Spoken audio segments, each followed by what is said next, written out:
Hey, can you guys hear me? Yep. This is Danny. Yeah, Danny. Hi, Danny.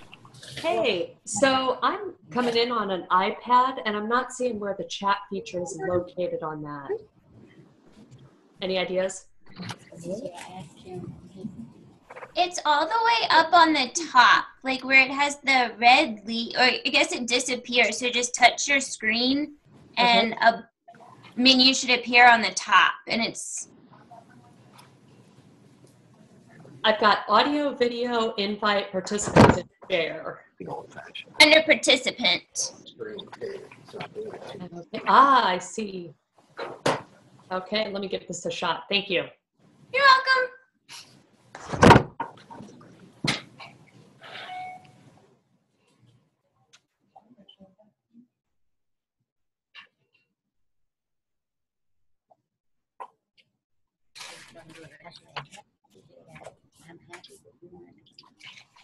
Forgot to mute it.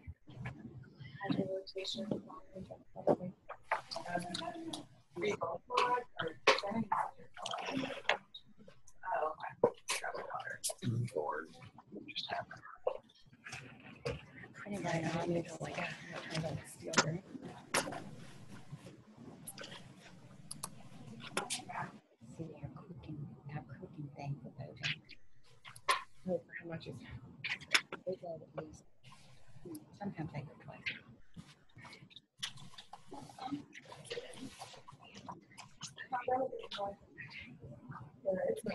It's a learning experience, but I have no management.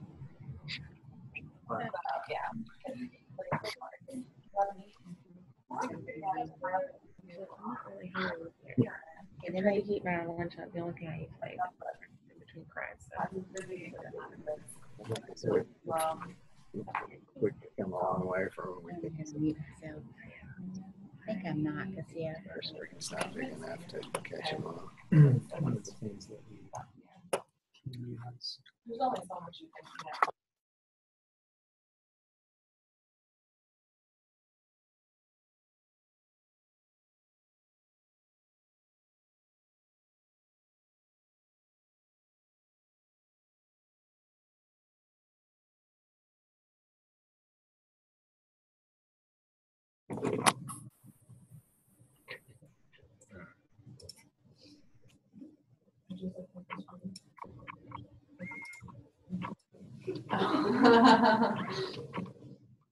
That's not very user.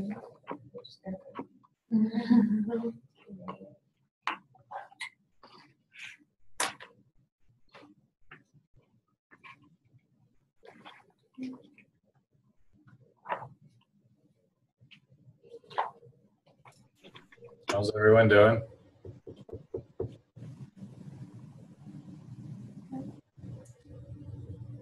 Doing good. Who said that? We're here from RMH and Rockingham, RMH. Okay, great. So, Welcome. Yeah, welcome. Are you all in the same room there?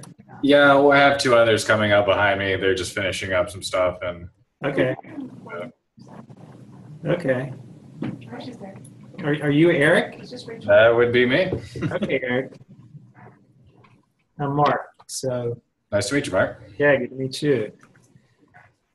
So we're kind of Eric. I don't know if you had just got on, but we're having you just type in on the chat function that you guys are here, so that we'll know.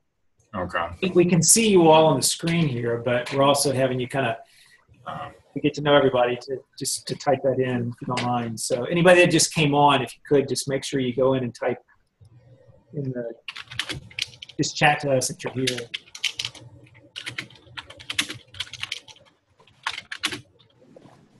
And I'm just going to, well, we still have a little bit more time here. I'm just going to go around as well, just with all of our sites, and just to kind of make sure that everybody is, at least most of everyone is here that's trying to get on. So we have Rockingham, and I know we have Lynchburg with us.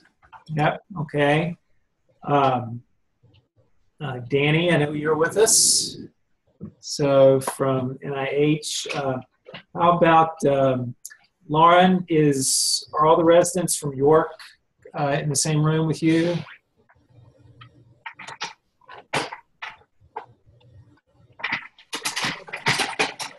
Looks like the site is muted. Unmute yourself, Lauren. You're muted.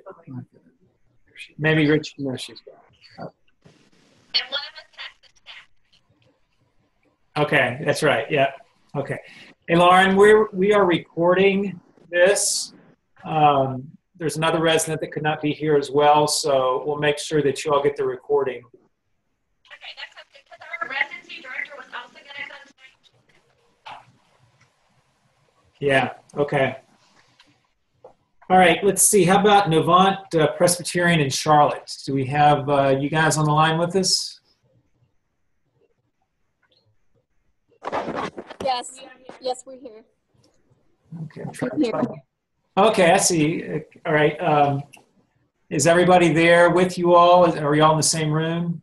Yeah. We're not all in the same room. Jen is on there. But all of us are on though. Okay. All right. So everybody from Presbyterian is on. All right. How about Joshua Welch? Are you with us? Here. And go back to where you just were. Okay. I'm here. I don't know how you got there. Okay. You're on there? There's some of y'all that don't have a webcam, so I'm hearing your voice. Joshua, What happens if you drop the speaker thing? do you have a webcam? No, because it's set to your speakers. I see. Okay. All right. If you have a webcam for next time, guys, use that so we can actually see you as well. We find that helps to actually see you and hear you, but we can hear you. So yeah, we talked about it. Yeah. We can do interpretive dance for we're talking. How about Meritus Health in Hagerstown? I have no idea. You guys with us? Yeah. Okay. Here. Gina and Caitlin, right? Maybe it seems like it's recorded. I'm here. Okay. Who was that just said I'm here? It's been involved in. Caitlin from Meredith. Oh, great. Thanks, Caitlin. How about Gina? Is she with us? This is so frustrating. Yes, I'm here. This is as far as I got. Crap. How about Carillion Roanoke? Are you guys with us? I see you. Okay. Everybody in this? Oh, cool. Very good. All right. How about Novant, Forsyth, and Winston-Salem?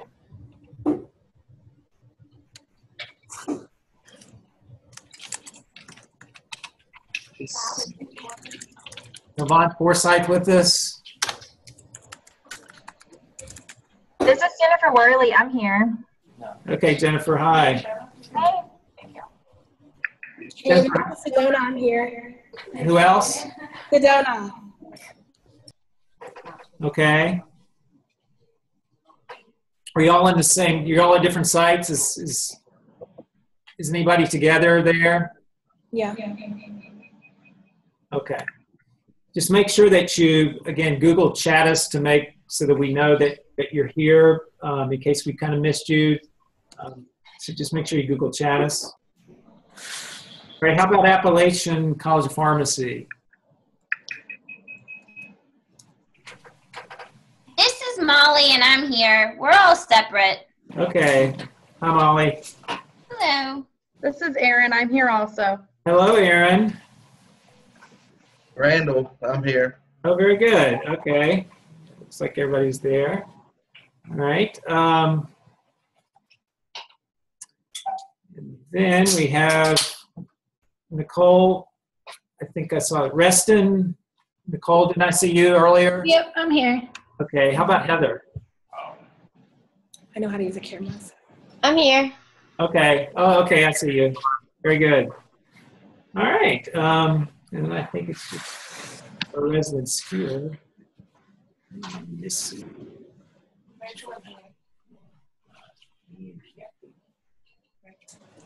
Rachel.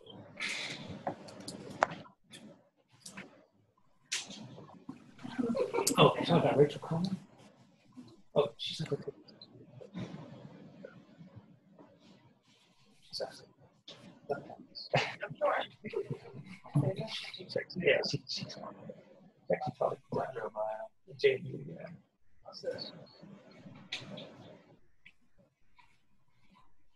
We might get her in here to teach us. I know.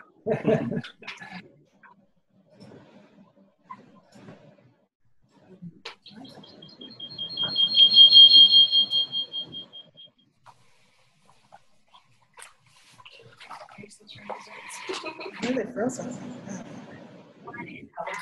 Did I hear feedback?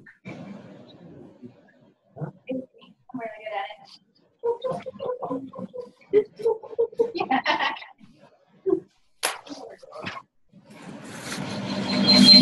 is again. It is not me. Who is that? I can mute all to fix that. I need to.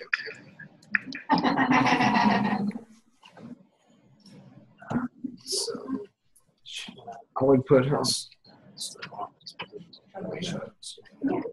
I'll just work the remote and just spin the camera around to whoever's talking.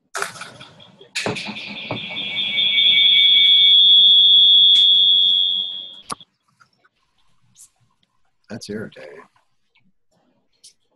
Let me try and mute all and I'll just.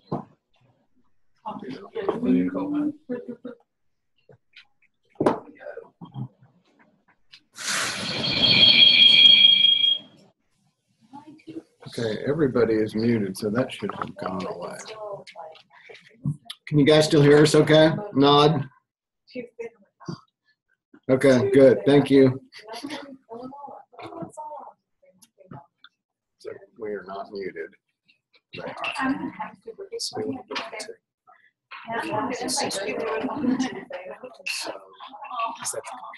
we're set up for that. It's already on. I click screen sharing and Canvas pops up in the home page. Because I know that I'm trying to go over our forms and guidelines and stuff like that. So I'll just spin the camera around to her. I'll click that one button and we're there.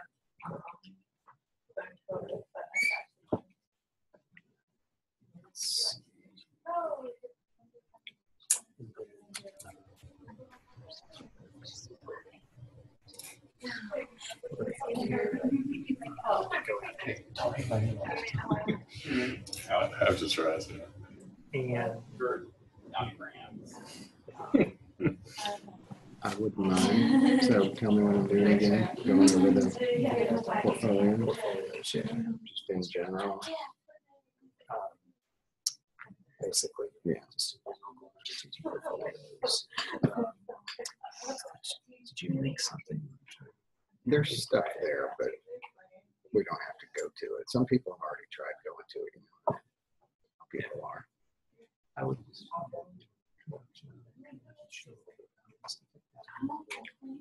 a problem. Yeah, so things about Not a problem.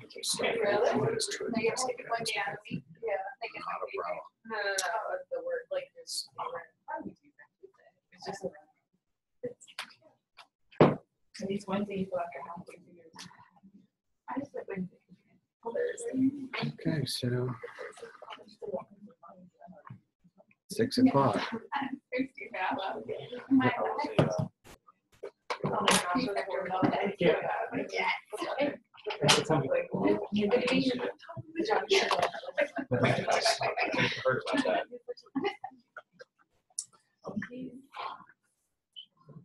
You're right.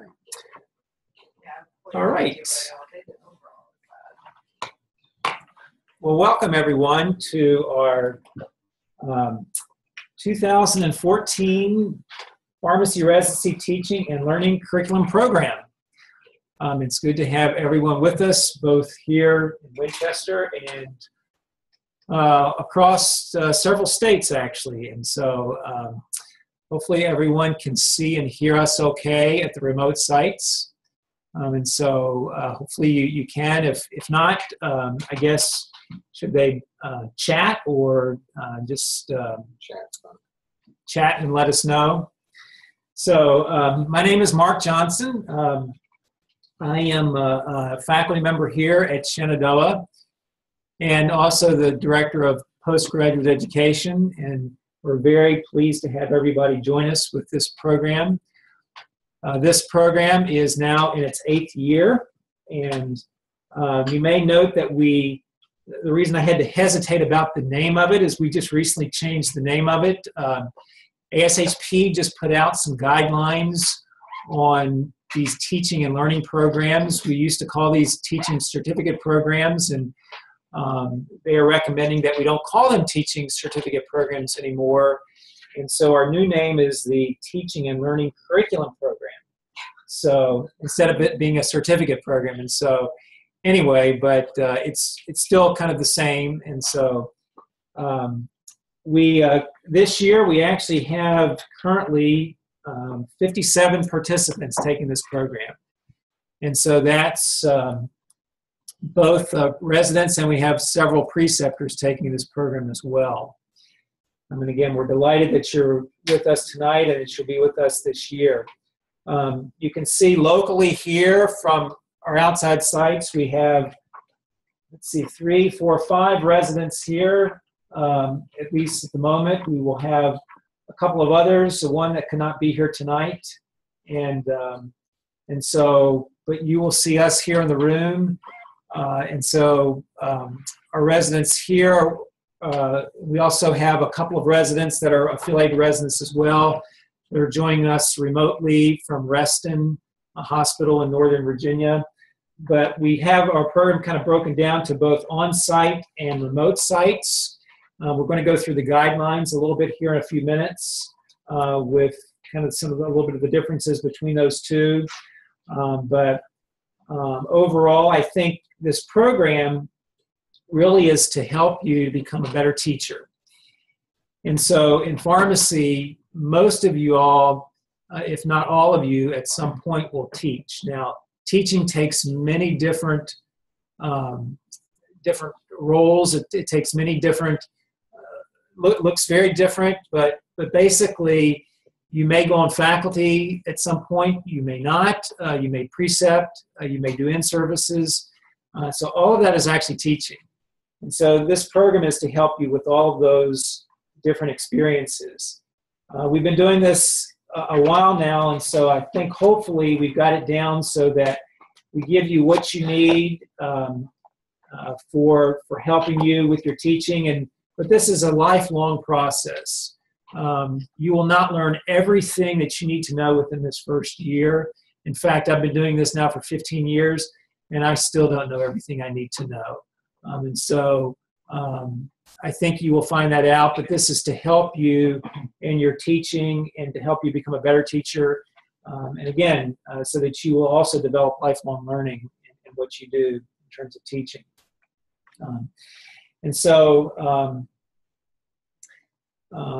what we want to do tonight, we have several things we want to get accomplished. We want to kind of go over the guidelines for the program. They were just recently linked today, the updated guidelines. We're going to go through those. We also will have Dr. Karen Schultz, and we'll do some more introductions here in a few minutes. She's going to be going over the teaching philosophy requirement for this program and a little bit about that. We have Ann Marchant joining us as well, who is going to be discussing understanding and engaging learners. And then Richard Pierce is going to be going over our teaching portfolios and what that is. And so we have a lot of things we want to kind of get accomplished and get this done by 8 o'clock. So that's our goal for tonight. I want to give you just a little bit more intro on the program itself. As you know, this program is broken down into several different components. The first is the pedagogy seminars, which is what we are having our first tonight. We will do this once a month. And the topics that we have will all be linked on Canvas for you. And within a couple of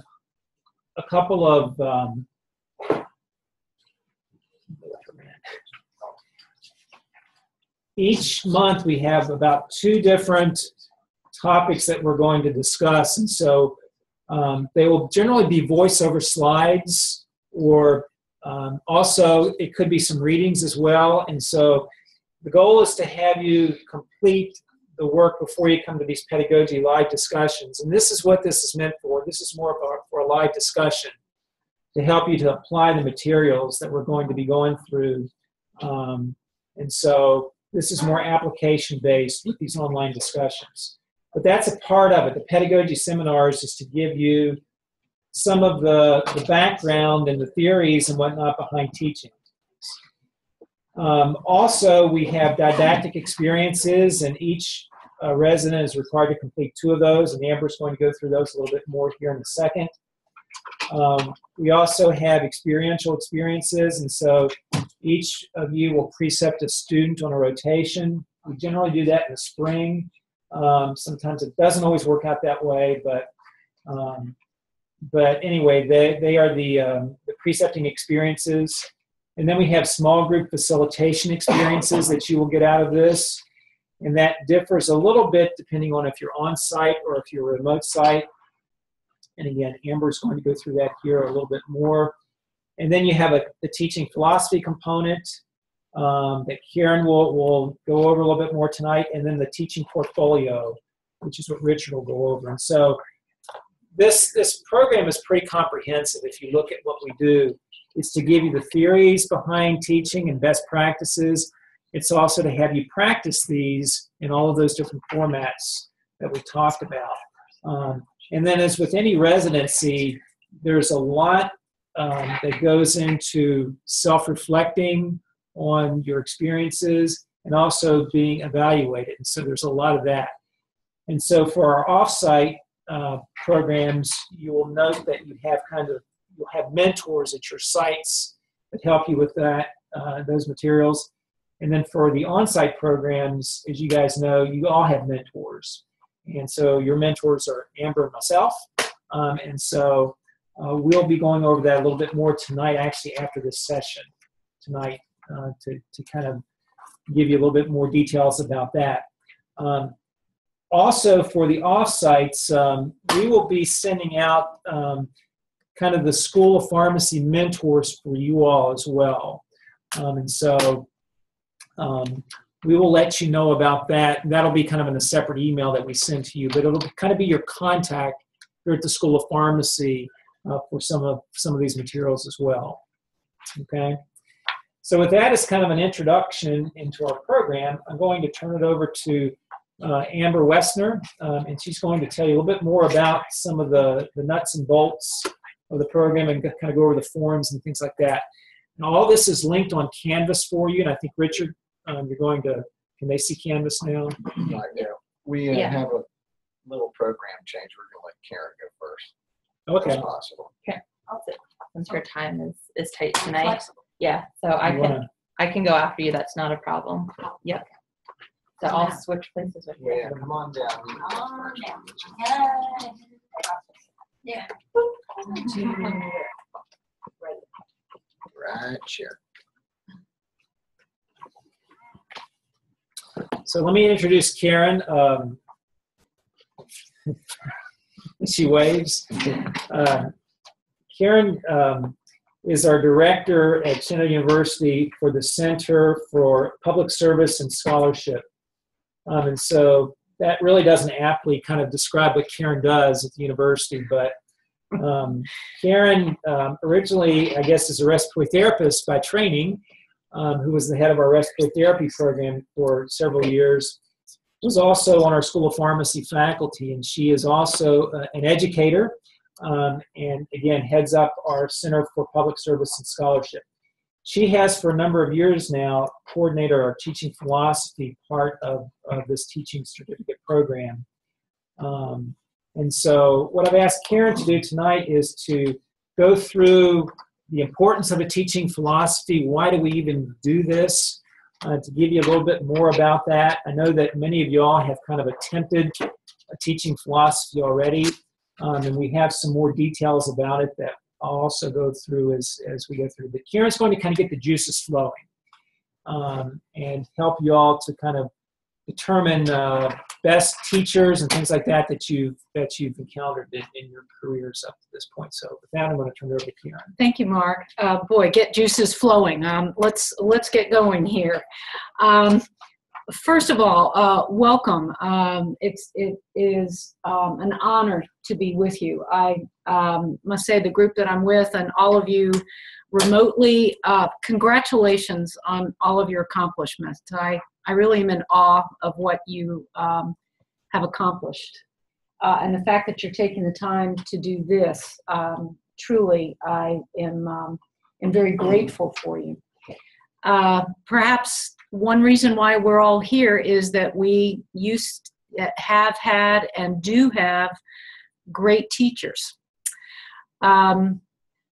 So before I try to attempt what Mark said in terms of talking about the importance of a teaching philosophy statement, let me ask you a question.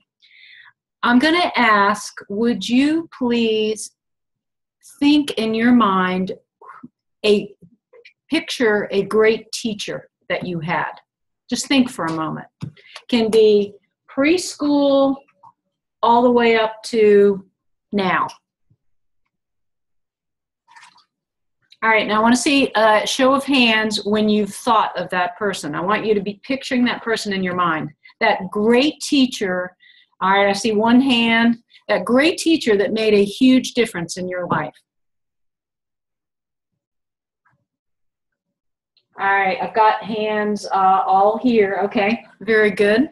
All right, could somebody tell me what was it about that teacher that you're remembering him or her right now? What is it about that teacher? And first come, first serve on audio people that are remote. Or unmute.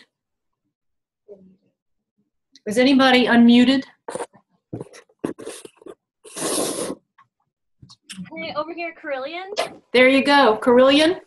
Yeah, so when I was thinking about a teacher that I thought had a great impact on me is, I guess, someone that allowed me to ask questions and, you know, worked with me to kind of find the answer instead of just giving me the answer. Ooh, love it. Was this teacher early on in your life? Later in life? No, it was pretty much later in life. Okay. All right. Great. All right. Someone else. Amanda from Centra. Great. Thank you. My teacher was a Latin teacher from high school, and she was just very passionate and animated, but not just passionate about the actual teaching and us gaining that knowledge, but also in just being engaged in her students' full lives, trying to grow them as individuals and not just in the subject area. Ooh, and how did she do that when you say beyond the subject matter? She really, in class, would just take interest, but then would try and do a lot of extracurricular, through a lot of extracurricular activities. I don't really know how to kind of word it any better, but just kind of took it outside of the classroom and just showing just wanting to know general personal growth and what was happening in lives. Such. Excellent. Thank you. Thank you. It's really interesting. Often Latin teachers are mentioned. We need to do a study on that, I think. Who else? We got somebody here in Winchester. I don't know if Can you hear? I don't know. Can you hear me? Okay. I would Go ahead and say introduce it was. Yeah. My name's Shyla Ryder. I am a resident at the Martinsburg VA, Martinsburg, West Virginia.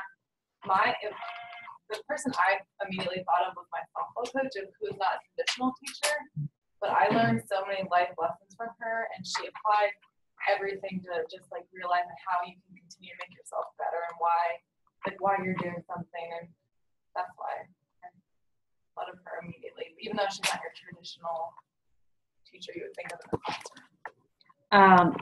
Love that too, and an excellent point. Coaches, again, that's a whole nother area of literature of how we learn. So thank you very much. Okay, one more comment about a great teacher that just comes to mind? Who is this? I see. I'm seeing some chatting here. The terms passionate. A great listener. Whew. Okay. Anybody else wanting to add something?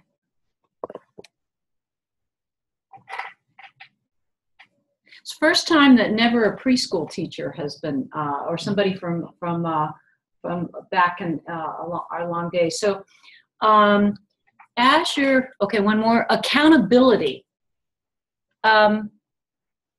Josh, can you put on a little bit more about accountability?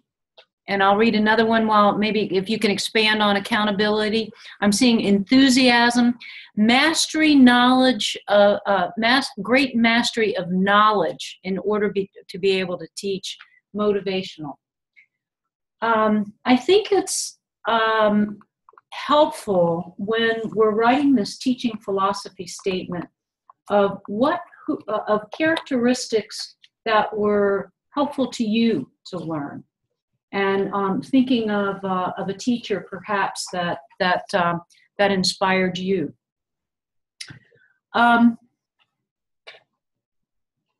Little bit later on, we can. I'll be happy to share through Mark, perhaps as we're actually beginning to write the actual philosophy statement. Some of the things that the mechanics of it, such as. Having done this now for how many years have we done this? Did you say 8? Yeah. I've read a lot of them, and there are some things that are coming up, some grammar things that I'll kind of put out there so that we can get beyond that. But I think if you focus on what has helped you learn, and frankly, what role do we take to facilitate learning? What is our role? And again, let me ask you about that. What the traditional role? Can you give me some feedback of what is a traditional role of teaching?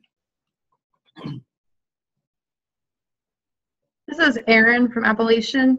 Thank you, Erin. Yep. I think it kind of depends on where you're at. Like you were saying about the beginning of back at preschool, kindergarten. At that point in time, it's more of being a leader and the person that's providing direction. But I think as we grow and get into whether it be high school and then furthering our education in higher education institutions, it's more of a facilitator rather than that individual being in front of the classroom to direct and lead only. Okay, a facilitator of learning. Okay, as opposed to, as you just said, a director per se. Am I capturing? Yeah, boil it down to director versus facilitator. Yep. All right. What other role might we take as we are facilitating learning? Mentor. Okay. The idea of being a mentor. Okay. A resource. And I go back to, I'm seeing a guide to students to help them understand new information and apply that information.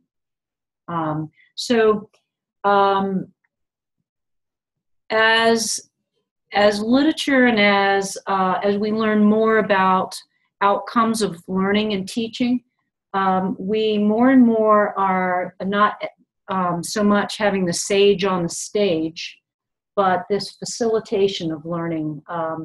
So I'm hoping that as you begin to formulate a philosophy of teaching, as opposed to writing a syllabus, that you can take into, be honest of where you think your own particular role is. There's no wrong or right, but to keep in mind of where we are most comfortable and where we can grow to. As Mark was saying, we've perhaps been teaching a long time and we still don't, we still keep growing. And I think that's the important part. Let me ask you now too, where will you teach or facilitate learning? Where will that happen? And let me ask you as learners, where have you learned? Has it always been in the classroom? Where is perhaps one of the most unusual places maybe that you've learned? I think we've had one, the softball field, right? At home, just every Okay, at home.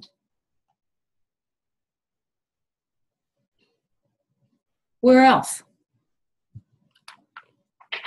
I learn every day from my nieces and nephews. Okay. During volunteering activities. I heard volunteering.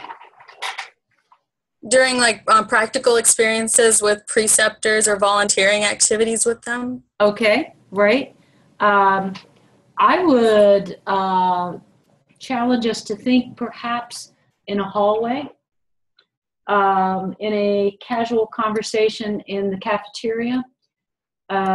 Again, where are our teaching roles? Is it always going to be in a classroom? So in your teaching philosophy statement, I would, again, challenge you to think beyond what we might think of as traditional classrooms.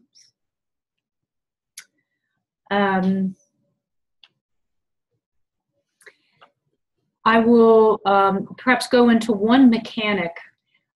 There is a big difference between writing a teaching philosophy statement and writing a syllabus. A syllabus is certainly going to contain how you come up with grades for somebody. That's really important. And attaching rubrics. How are you going to grade a presentation of a student? What are you going to look for? That's not necessarily a teaching philosophy statement. So again, as we get a little closer to perhaps turning in the teaching philosophy statements, we can go into some of those mechanics. But I would encourage you to think widely, to be honest, to think thoughtfully. And I've got to admit, I get so inspired by reading these. I would look forward to being a student of all of you as best I possibly could. What questions do you have? Or Mark, is there anything else that would be helpful for me to go over? We're going to be spending more time later in the semester, but just thought I'd see if there's anything. I wish I could be with you every week. It's a great group. What do you think? So for them, what do you think is the importance of writing teaching philosophy? Why do we write teaching philosophy? So who's a great philosopher said an unexamined life is one that I'm really butchering it, but an unexamined life is one that can be far richer. I wrote my teaching philosophy statement, gosh, when I had to, I had to turn in a promotional portfolio. But I make myself look at it at least once a year because I think we all keep growing. And I go back to it. Actually, I went back to it right before I came tonight. And I think it helps frame how we behave, how we relate to others, how we relate to colleagues, how we relate to our patients, and frankly, how we relate as facilitators of learning to those unexpected encounters. So I hope that's helpful explanation. I'll share with you one of my a couple words from my teaching philosophy. To me, teaching is an act of hospitality. It's an invitation. I can extend the invitation, but it's up to my learners to say, yeah, I'll go down this road with you. And it's certainly up to them to say no. So that's how I framed my teaching philosophy statement, and I tweak it, but that's the main concept behind it. Does that make sense? Mark, anything else? No, I think, one of the things I think when on faculty, we are required to write a teaching philosophy, particularly when it comes to promotions, when you go up for promotion and whatnot. But still, I think a teaching philosophy, for you all as well, it just kind of tells a little about what you believe, basically. It's kind of what I believe in teaching. And do you think that that's going to stay the same? Do you think it's going to change some actually this year? And so what you may start off by writing right now, you find will change some actually during this year. And so, which is good. That's actually good. And so I don't think that, that it should stay the same. And what we're hoping is that you go through all the different components of the program this year, that your teaching philosophy will evolve, maybe not necessarily change, maybe evolve is a better word to use, but we want that kind of reflected in your teaching philosophy. And so the other thing, just from more of a clinician's perspective, you may be asked actually in a job to write up a philosophy of your practice, your practice philosophy. So your teaching philosophy could be your practice philosophy. And we also have had on faculty, you may actually have to write up your research philosophy, your scholarship philosophy. And so, so if you go on faculty somewhere at some point, you may have to do this. If you go into practice, you still may have to do it, but it may be more of a practice philosophy. But regardless, it helps you, I think, to put a framework and kind of, again, this is what I believe and this is how I approach things, kind of thing. So, if I may add one more thing to that, beautifully stated, Mark. I think it's also important to not only what you believe about teaching, but what you believe about your learners. And that's a whole question that I think it would be fun. What is it you believe that adult learners bring to the table versus perhaps preschoolers? What's different about the adult learner? What do you believe about the adult learner? What is it's different about you as an adult learning as opposed to a middle school? There's certain things that I think the act of hospitality, which is my teaching philosophy, can extend from preschoolers all the way up to octogenarians. But what all of us bring to the table as adult learners is very different. One of them is time, the demands. Certainly time is critical. To a preschooler, maybe not so much, but there are things that we have to take into consideration. So if you spend a little bit of time about writing down what is it that adults bring as an adult learner that's maybe different, I think that might be helpful to your teaching philosophy statement too. And I know you have a lot to cover tonight, so I don't want to go over my time. I must say I do have to soon take off, but you have a real treat in store with Dr. Ann Marchant that you're going to be hearing later this afternoon or this evening. So I'm just planting that seed of excitement for you. Yeah. One other thing before Dr. Schultz leaves, and we'll just talk a little bit about some of the nuts and bolts of the details of when things are due and things like that for the teaching philosophy. And so I think most of y'all have gotten on Canvas and looked what was attached, what was linked for the teaching philosophy. And you'll find in there was there was kind of a guideline to follow. It says developing your teaching philosophy. It kind of, if you follow that, it kind of takes you through some different steps into developing a teaching philosophy. And there's an article there that we've got linked as well.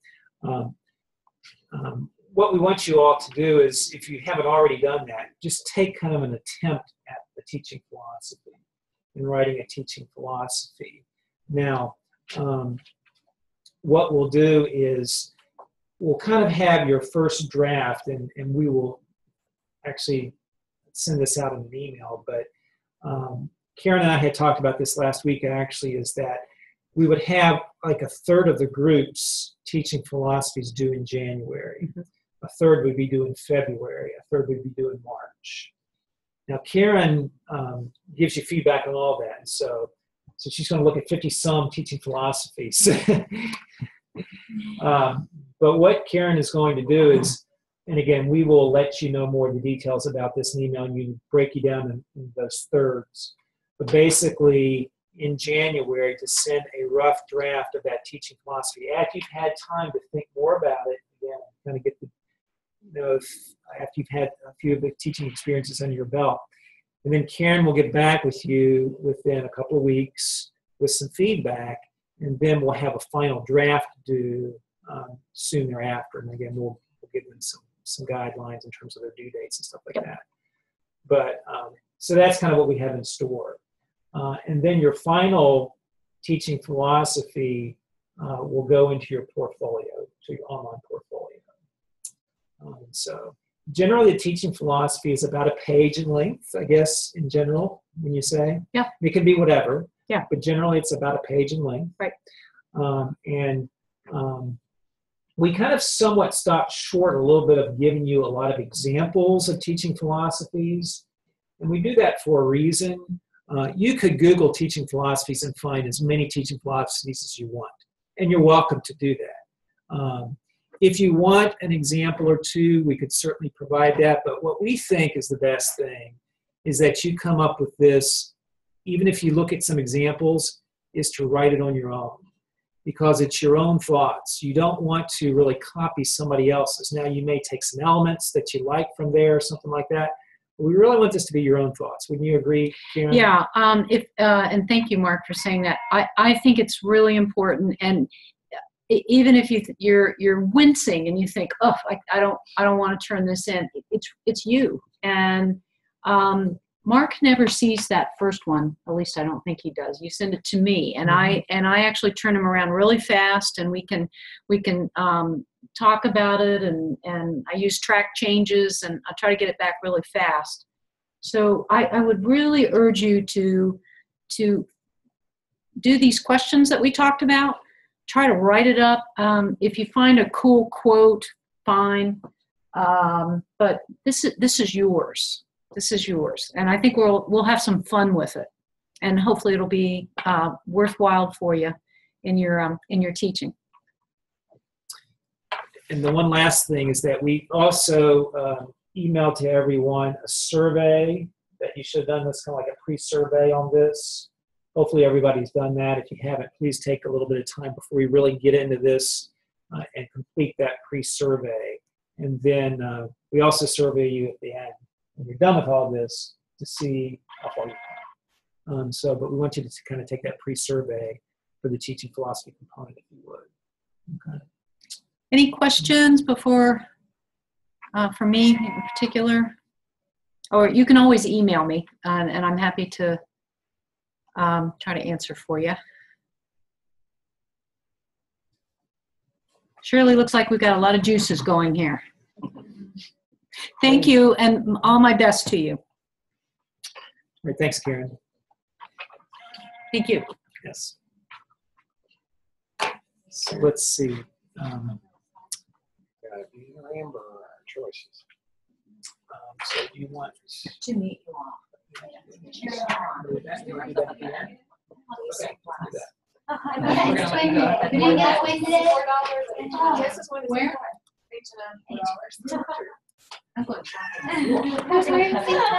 You know what?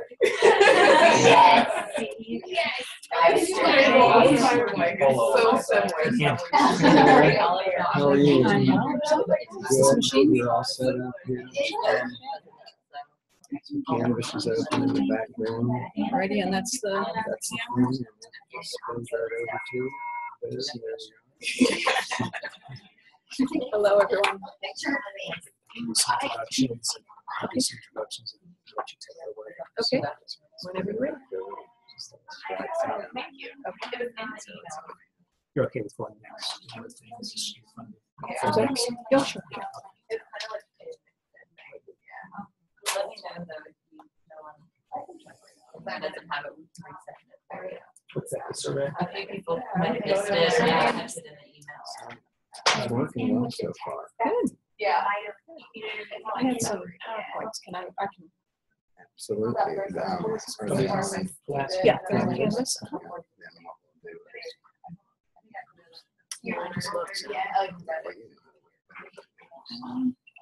Okay, so we do the shirt. Let's pull them up first. Done. I'm just gonna pass these out to you guys. We can pass them around so everyone gets one of each. Their forms we're gonna talk about. What's over there. Yeah, there were links. Oh, no, like actually take one. Oh, yeah. Take one and then pass it, sorry.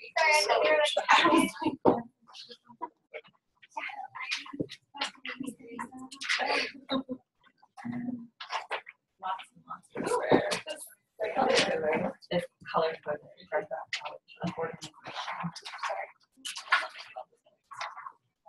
Last one.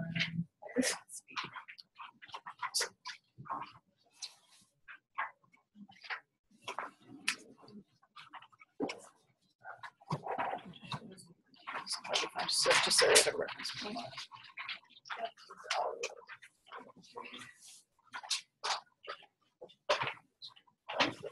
Maybe we'll do the instructions first before I share the screen, and that way.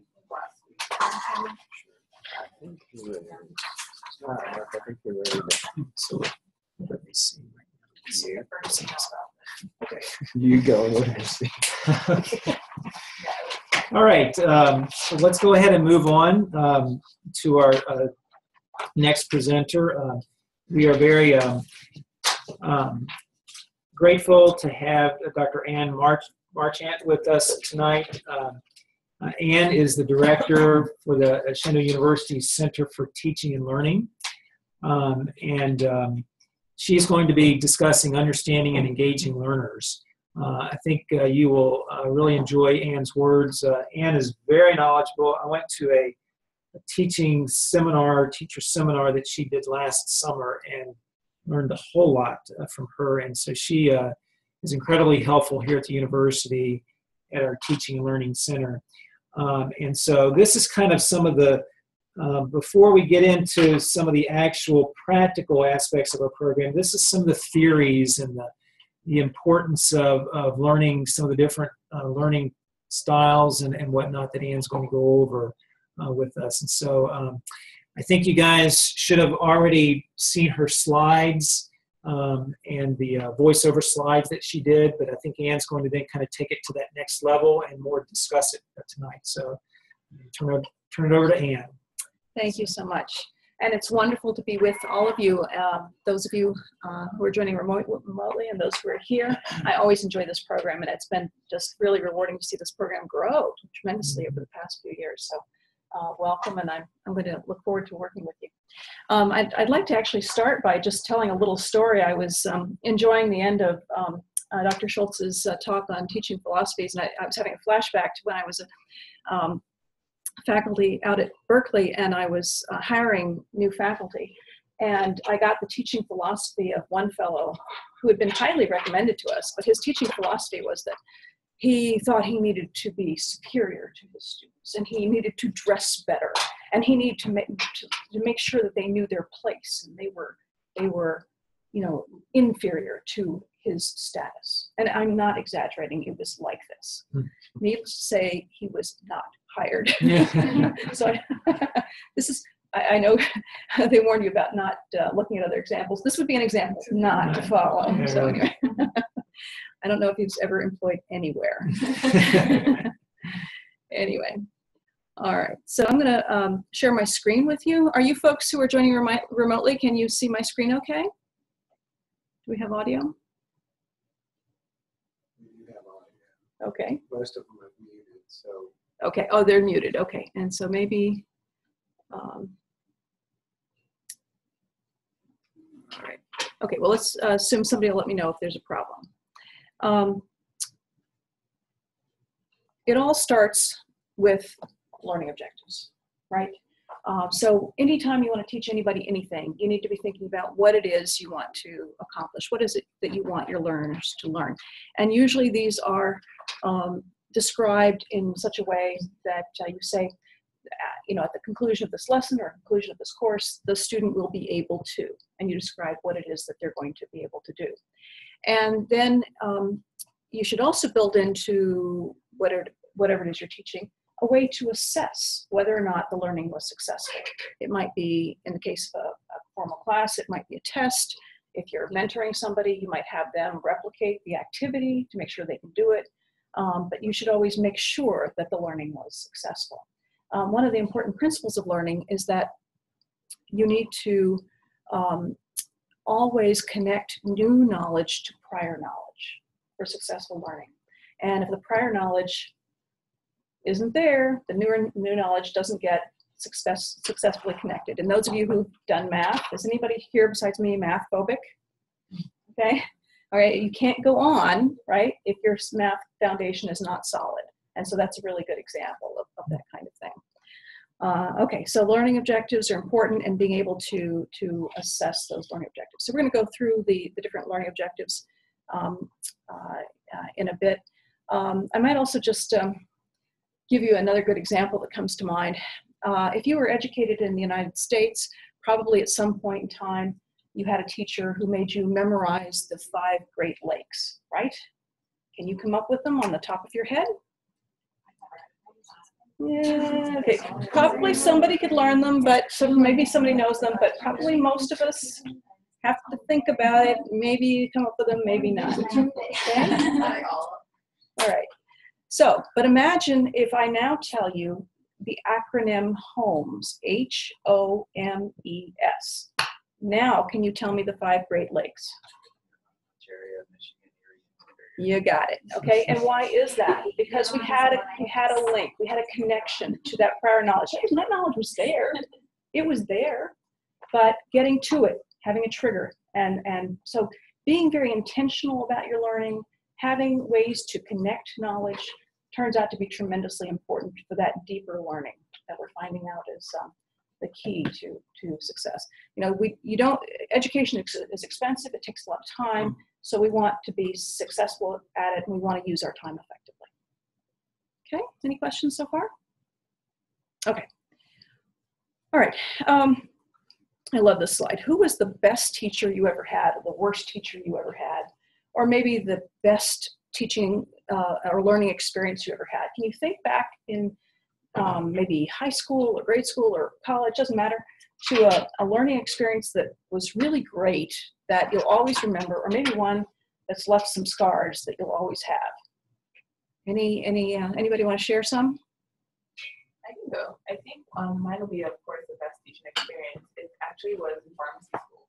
Dr. McPherson is someone who is very funny. Because her practice in hospice and she teaches like care of terminally ill. She is the only person I find that can teach that class successfully by using the depressed. Just because she introduces humor into her lectures, and she's someone who always connects to like real world applications. So this is what we're learning in the guidelines and all this beautiful stuff, but what's in practice? And so for one person who always stuck in my mind was Dr. McPherson.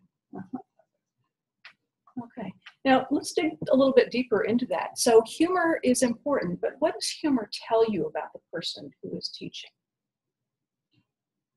If she wants to make you laugh, then she cares about your learning, okay? She's not just standing up there, reading slides because she's doing her job, right? She cares about whether or not you are learning effectively.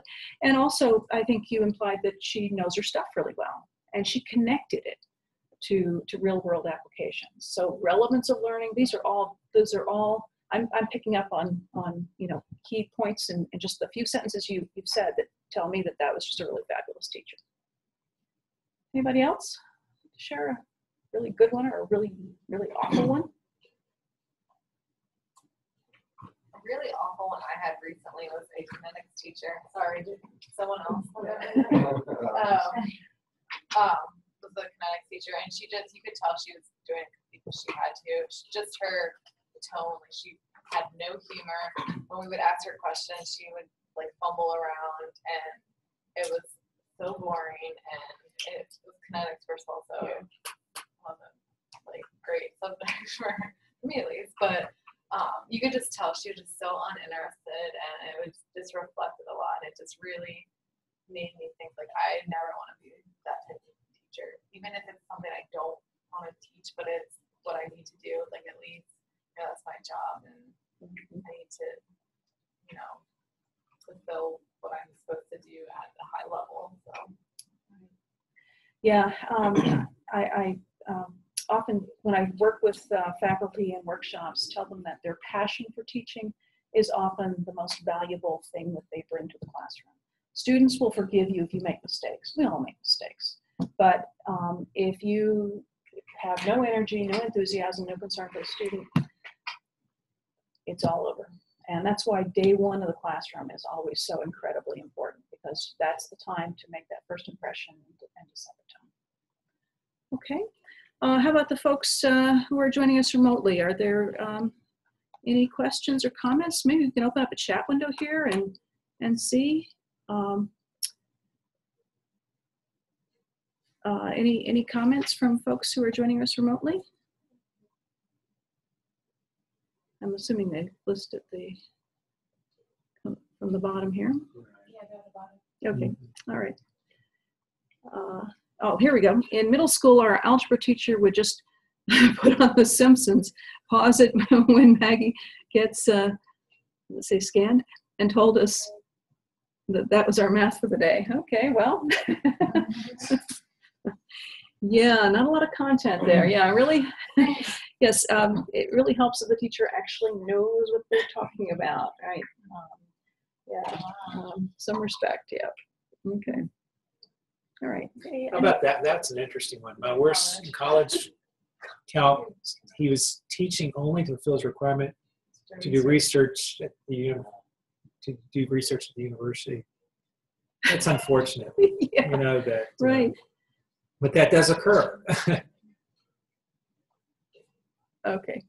All right. I see a comment that people are having trouble seeing the PowerPoint, so let's move this. Maybe I should just see that. Tell you what, I'm going to, oh no, it's not on my computer. Let's see if I can do it. Can you do a download? You had it down. It's downloading in the bottom up. Okay. Is this it? It's downloading.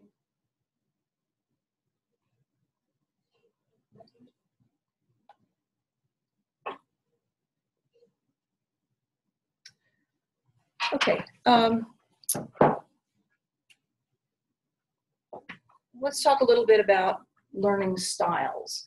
And you've probably read about this acronym VARK, which you may recall it stands for, right, visual, auditory, read, write, and kinesthetic. And historically, this is the way that they described how people learn. And when people have tried to do empirical studies to show that if you target teaching methods for different types of approaches to learning, they haven't been able to prove that you have better results. I have to say, in almost 30 years of teaching, I've only encountered very few students among tens of thousands who were truly auditory learners, who really could only learn that way. Most of us can learn, our minds are plastic, we can learn in lots of different ways, but many of us have learning preferences. And perhaps you have some learning preferences. How do you like to learn? Visual? Visual? Any folks like to listen? I like to do it. You like to do it, yes. The experiential learner, yes. Okay. So we have ways that we like to learn. And so it's good to self-assess and find out how we like to learn so that we can, you know, because if learning is pleasurable, we're more likely to do it, right? Less likely to put it off. Did any of you try the learning styles survey? Did it offer any insights? Let's see if I can actually get the, let's see if I can get the chat window up here at the same time here.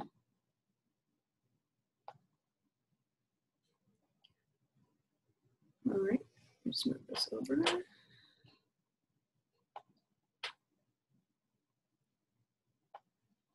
Oops. How about providing materials to learners in different formats? Why might that be a good idea?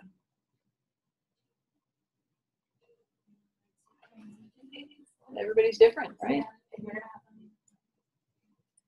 Just in real life, you're not going to always be able to say, oh, I want to learn like this. So you have to be able to adapt to different, what's going to do in your job or just in general. Sure, that's a really good thought. It teaches people to be flexible and adaptable. Yeah, govern things in different ways. Also, you know, there can be tremendous nuances. I mean, if you provide something in a video, you're going to have different cues than just something that's straight text. Or if you've got pictures, you're getting different information than you are from just straight text. So providing things in different formats, maybe giving things giving different kinds of information. Have you ever had the experience where a teacher has handed you a set of PowerPoint slides and said, I want you to learn something just from the PowerPoint slides? It's really hard to learn that way. There's really not a lot there. There's a tremendous amount of information that comes from hearing someone's voice talk about slides or somebody face-to-face explaining those slides. So just giving things in different formats also gives different information. And then, of course,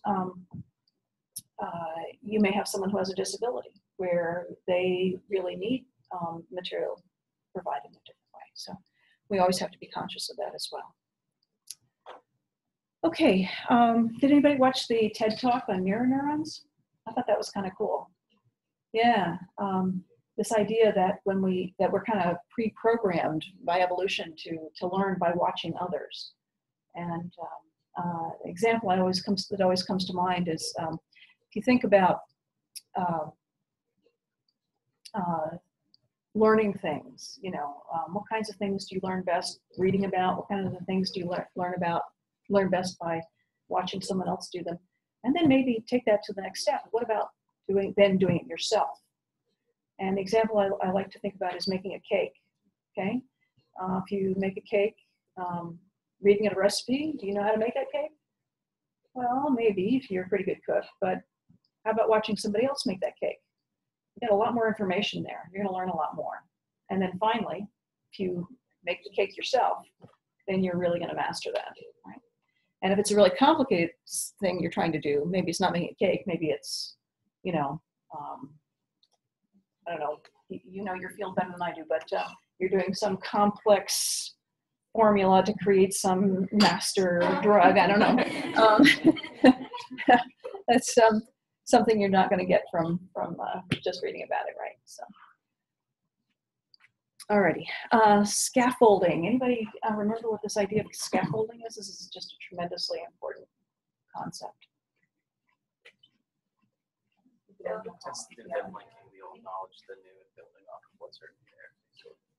Right, so creating building blocks, right? So creating cognitive building blocks so that you can connect prior knowledge to new knowledge successfully. So, and this turns out to be one of the hardest things to do as a teacher. And especially after you've taught the same thing many times, because it gets easier and easier to you. So thinking about how to break it down so it's accessible and understandable to learners who are coming at it for the first time turns out to be a hard thing to do. So that's why it's tremendously important. Okay, experiential learning. This is the idea that you're learning by doing. Can you maybe give an example of something you've learned by doing? And then maybe talk about some things that you might teach. I think a good example, at least for pharmacy, or pharmacy school, is compounding. It's very hands-on. They can give you a recipe book or give you all the instructions, which actually you have to physically do it and see how it works. We get that successfully. So something you're going to have to actually physically do, just reading about it or watching someone else do it, those help, but they're not quite enough. You really have to at some point do it yourself. I think partly just have the confidence to know that you can do it yourself. Yeah, sure. Any other examples? What are some other things that you might teach someone else? You could imagine yourself teaching someone else in the future, and that would be great to teach in an experiential kind of way. Taught somebody how to grab a stick shift before. Okay, that's a tough one. Yeah. And that is not something you can read about in a book or even watch in a video. You know, I mean, you just have to do it, and you have to make all those mistakes. You got to hear those gears grinding. Yep. Yep. Takes me back. Do they even make those things anymore?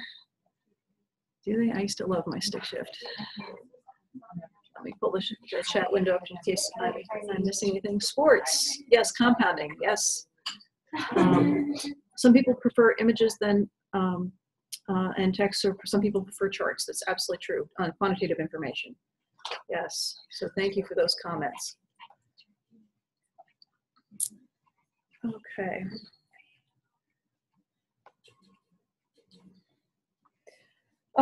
It turns out that teaching is most effective when it targets different areas of the brain. That's one reason why experiential learning is effective. The senses turn out to be important. One of the things that I find really fascinating is the research that's being done in the role of hormones in learning. I don't know if you've ever had have you ever had a teacher that absolutely terrified you, that absolutely scared the pants off of you? I used to have this professor, who shall remain nameless, who, when I was in graduate school, he would all call on me for my answer, and he would say, "Oh, I would never believe this. Oh, how can you say that? You would embarrass me in front of my colleagues. How could you possibly come up with something like that?" And then a week later, we'd be in class, and he would recap the previous class, and he'd give my answer. And I'd say, wait a minute. You told me that was embarrassing. You'd never believe it. He said, I decided you were right. And this is his style. This is his way of teaching. So you never knew from one moment to the next whether or not you were going to be, massacred or praised. So you were always sort of in a constant state of fear and anxiety. Do we learn well that way? There may be some people who learn well that way, but it sure isn't me. On the other hand, if you have a teacher who is too easy, the person out in the audience who mentioned watching The Simpsons instead of math class, okay, you're going to learn well in that environment? Not so much. So what is the right balance there? And so we could talk about that and maybe talk about some examples.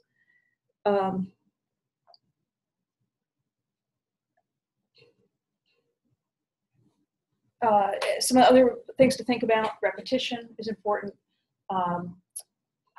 Practicing something until you know it well.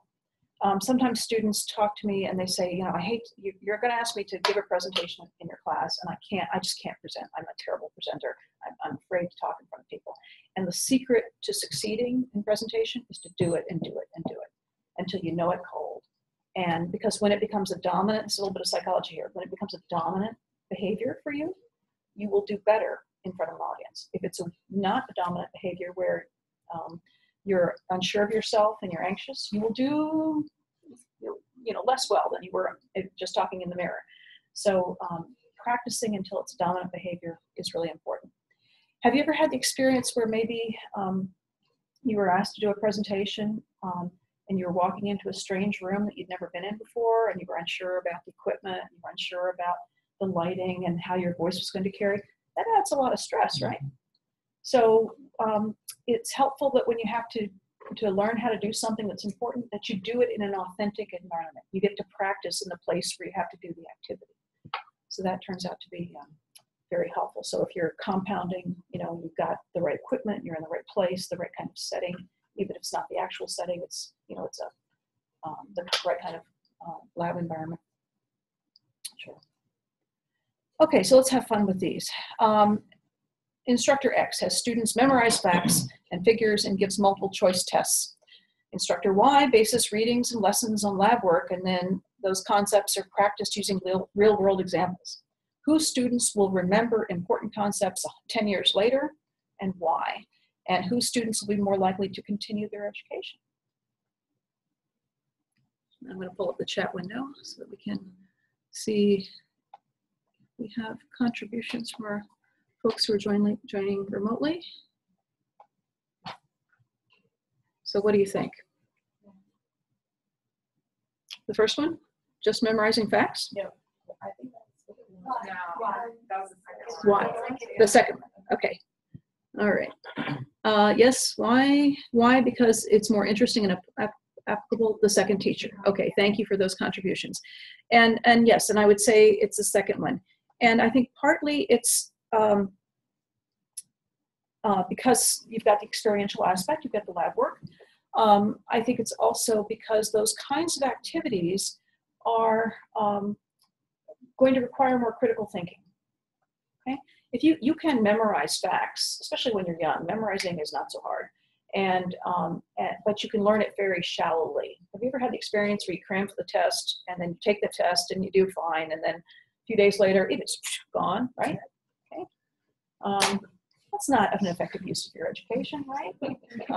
That's not the kind of teaching learning.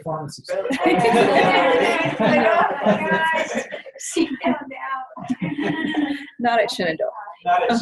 That's right.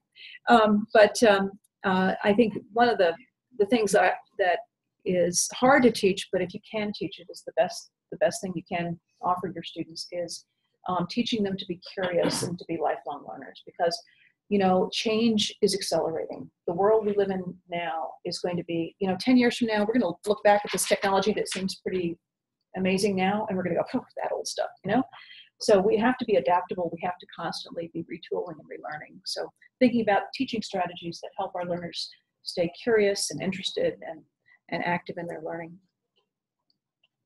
Okay, let's try another one here. Instructor X yells at her students when they don't pay attention and when they perform poorly. Instructor Y gives lots of extra credit and extends due dates. Instructor Z is firm about deadlines, gives critical feedback, but is also generous with praise and encouragement. Whose students perform the best? Z. Anybody want to argue for the other two? I have to have a little bit of Y in there. Yeah, a little bit of Y. What do you like about Y? I feel like people like getting things. Like, I know, at least in my class, like, if it was just like 1 point for doing a survey, people would be like, oh my gosh, I have to do this. So I think it's always not necessary, but sometimes it might be good to throw that in there. Yeah. Or like bringing, like, people freak out over candy and come to class just for candy. You have a point, and I think there are some situations where incentivizing learning is appropriate. I have been known to bring in chocolate to reviews for final exams to get people who are tired at the end of the semester to participate, and I also think there are times when extending due deadlines is appropriate. Maybe there's been we have a yes. Sorry, I can't do it via Zoom. We haven't got that technology working yet, but maybe in a few years we'll be able to do that as well. Let's see some other comments here. Z, their boundaries and expectations are high, and the teacher challenges the students to rise to the expectations. And absolutely, it is always delightful to see when you set those bars high and students rise to them, and they get so much more out of what it is that you want them to learn. Balance between being strict and encouraging students, getting them to perform at their best, and that is really hard to do, but you're absolutely you've hit the nail on the head. Absolutely. And you do have to, I always find it's that it was what we used to call finding that humane compromise. You want to be strict, but you also and set those expectations, but you also need to be human and compassionate. People do have things going on in their lives. Sometimes somebody has a personal tragedy, or they've got life challenges, and so you do have to be reasonable. I remember when I was teaching out at Berkeley, I was giving a midterm, and I had 3 students in my office, one right after the other, that their grandmother died and they couldn't take the midterm. And the 4th one came in, and I'm going, really? Turned out, really? So the other 3, I don't think so, but you never know with people. So you do have to be compassionate and sometimes bend over backwards to give somebody a break. On the other hand, setting those standards high and challenging people to try their best. So finding that balance is I think a mark of a good teacher.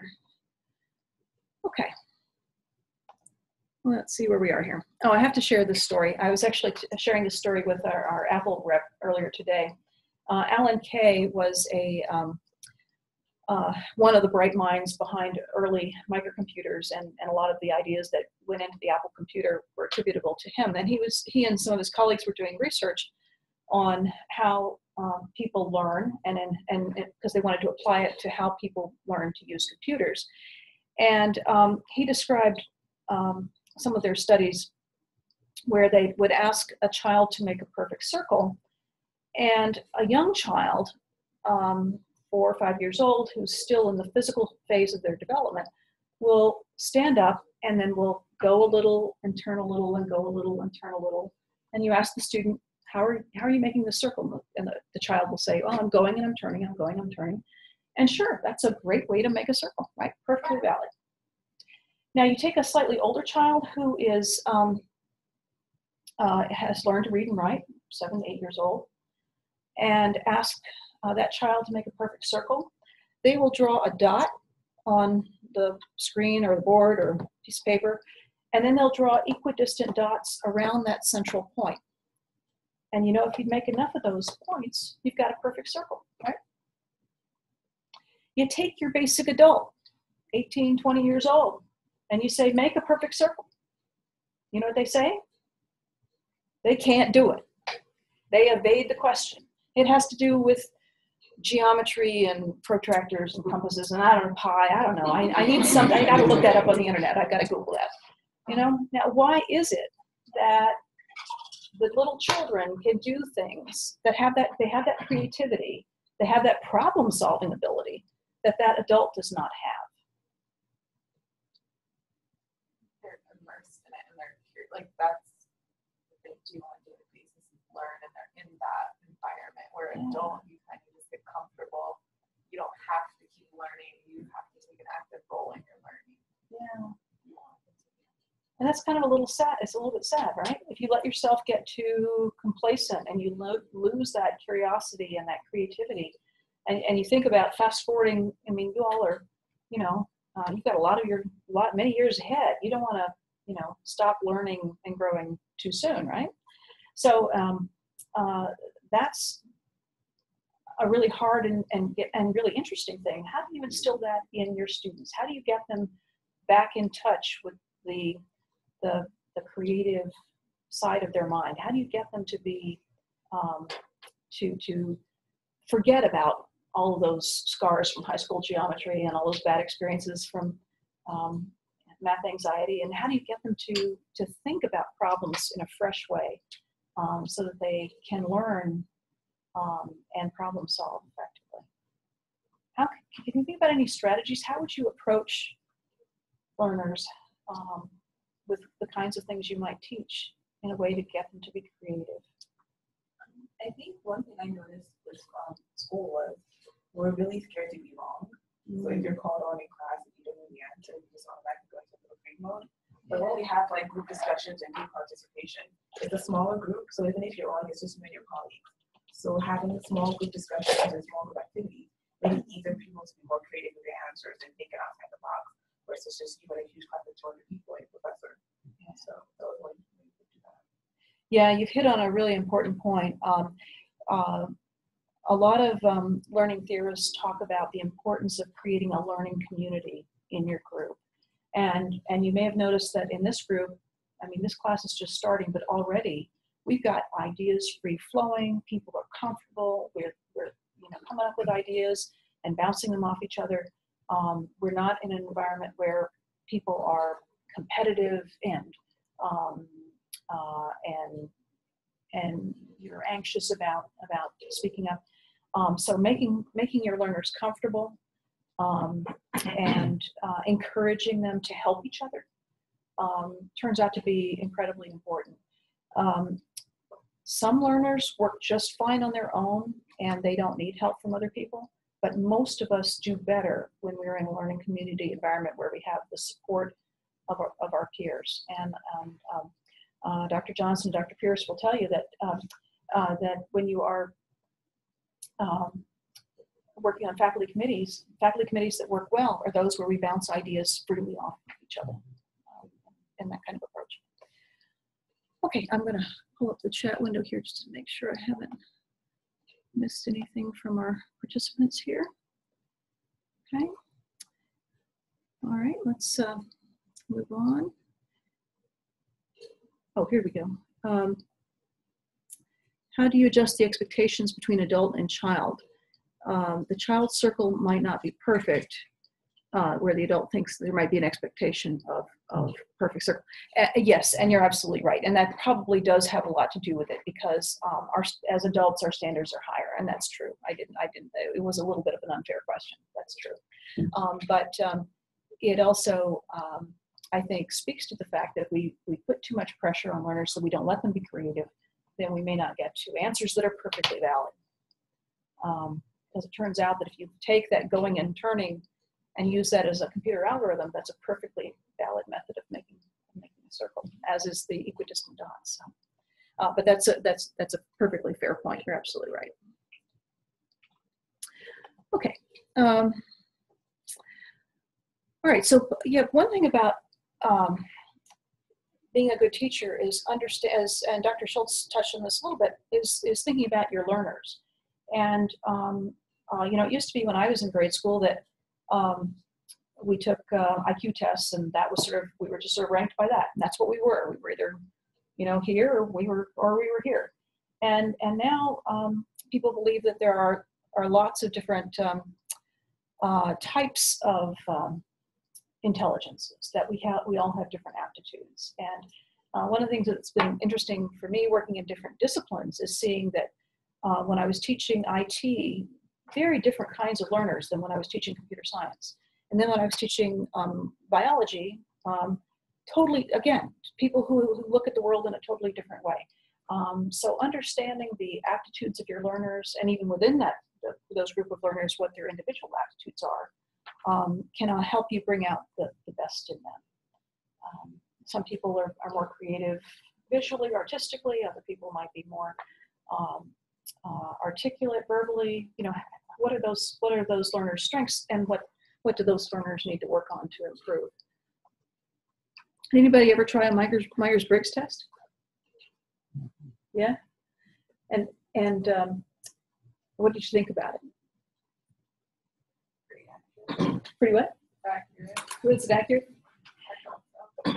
You know, what I found the value of it for me was, you know, I always thought that everybody should be just like me, right?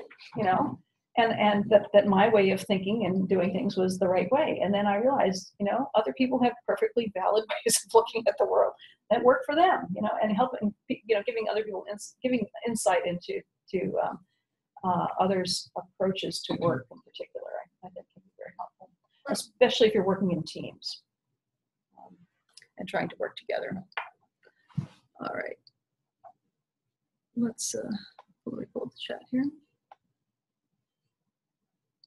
Okay.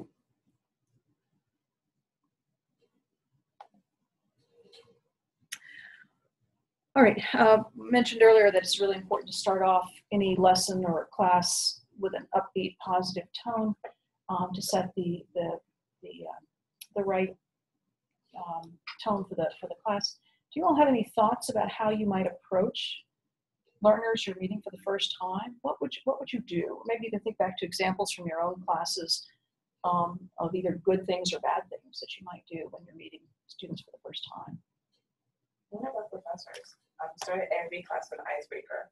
2 or 3 little funny jokes that, or he thought was funny, jokes on the board. And even if they were not funny, just the fact that he put in the thought in the effort to, we would all laugh just to make it feel better. But that was a good way, at least, to just release some tension, especially since this class was like right after lunch. So. Yes, and you've learned a very important point, which is laughing at the professor's jokes, whether they're funny or not. It's really important. Yeah. Anything else? I had an MBA professor that he was a former lawyer, and he taught labor relations and business law. And the first time we came into his classroom, it was a summer class. It was Saturday morning at 8 o'clock in the morning. Everybody was tired. We walk in there and he's wearing a Hawaiian shirt and flip-flops. And for the first probably good like 5 minutes of class, he just played YouTube videos. And there was like music blaring and everything. And we questioned whether we were in the right spot at first, but it just livened everybody up. And good way to start. So it got everybody relaxed and woke you up, gave you time to wake up a little bit. Yeah. I'm having a flashback to a professor I once worked with, and he was totally disorganized. And he used to start every class with current events. And I knew it was because it gave him time to figure out what he was going to do for that class that day. But it worked for his students. His students loved him because he thought it helped them to think about the relevance of what they were doing and and again, it got them relaxed, and a good frame of mind for working. Yeah. Have you ever been in a class where the first thing the professor did was very first class was to go over the syllabus, read it in agonizing detail, and read you all the rules and every bad thing that was going to happen to you if you didn't follow those rules? Okay. Yeah. Really hard to get the audience back after you do that. It's kind of the kiss of death. Yeah. Okay. We'll just pause and check with our. You know, just came to mind, Anne, but one of the things these, you know, I don't know if this is the perfect time to mention this, but even the title of like a lecture or something like that, I've kind of, you know, through the hard way figured it out over the years, is that even titles can be catchy. So if you're doing like a CE presentation or something like that, you know, to a group, pharmacists, you know, in the community or whatever, something like that I think can really catch people's attention as well. So, you know, which is kind of that almost like first impression kind of thing. And, absolutely. Oh yeah, this makes me want to look further. Absolutely. Stuff, so. Yeah, it's like writing that first catch line, you know, in your paper that you want to catch the reader's attention. You know, the same thing is true of titling your lectures. Absolutely. I had, I remember I was taking an ancient history class years ago, and the professor used to hand us, you know, stacks of copies that we had to go through, texts we had to go through to read. And every now and then he'd just throw in a whimsical picture. You know, you'd get down 10 pages and there'd be a hedgehog. You know, you're what? You know, but sometimes just, you know, doing those little things to liven things up can make all the difference. You're absolutely right. I'm sorry? Oh, the professor brought in a withdrawal slip to the first class. Oh yeah, that's a great way to tell you to welcome your students, right? Withdrawal slips. Oh wow. Okay, and I think you need to start with enthusiasm and connect with the students. Humor is a good way to connect. An introduction to who the professor is, both professionally and personally, absolutely. And you know, getting the students to introduce themselves. And I think you all did that earlier. You know, creating that learning community. One thing I like to do, you know, we've got so many wonderful collaborative tools now. If I'd had all of your email addresses, I would have done this. But one thing I like to do with classes is to open up a Google presentation and share it with the class so they can all have access to the same thing, and then have them make a slide that represents and introduces themselves. And that way you get maybe a picture and a little introduction to help you learn everybody's names and get to know people. But, you know, that can be helpful too. So yeah, enthusiasm is just absolutely key. We talked about learning communities. We talked about learning in groups, and you know, just thinking a little bit more about collaborative tools. I don't know if you're likely to be teaching in situations where technology would be helpful for you to support this, but there are all kinds of collaborative tools available now. Can you think of some that maybe you've used where you can share information online? I use Poll Everywhere, like being in presentation, which is like, it's free, it's really easy. Well, depending on how many people you have, but it's pretty reliable. People can test them, you know. Yeah, Poll Everywhere for doing polling, getting audience feedback. Socrative is another one that works a very similar kind of way. There are tools like Yammer. Have you seen Yammer? It has a sort of Facebook-like interface, but it's private, so you can create, you know, a class or a group of learners, and you can post documents and have discussions, and you can like things or not like things, and anyway, lots of Yammer.com, free. We like free. So anyway, just lots of things to help you stay in touch with your learners and communicate even if you're at a distance. Okay, interesting idea. You know, we're living in a globalized world. How does culture influence learning? Any thoughts on that? Greatly. I'm Nigerian by origin. With us, we're very, I give you notes, you memorize it, you regurgitate it back, hopefully you pass my class. It's very, very strict. We're very good at things like math and biology just because it was easy. to just regurgitate information. But when it comes to like arts and things where you have to be independent or if you create your own kind of view, things are a bit harder for us students. So transitioning here to coming to college in the United States where everything is kind of laid back and it's more like supportive and we didn't have anything like PowerPoint notes. You write your notes, have free text with your hand. So I found it amazing like to have that much support with notes and just having small group discussions and a lot of help from the professor. So I think that really made me understand that people learn differently from their cultures. Sure. Well, thank you for sharing that. And I bet students who've been in your classes that you've worked with have probably learned a lot from you because they probably find it harder to memorize because they haven't had to stress that particular skill as to the extent that you have. So I really love it when we have classes with students from around the world because I think it just enriches the learning experience for all of us because we can all benefit from others' cultures. Any other thoughts? Let me pull up the chat window in case I'm missing anybody, and then I'll share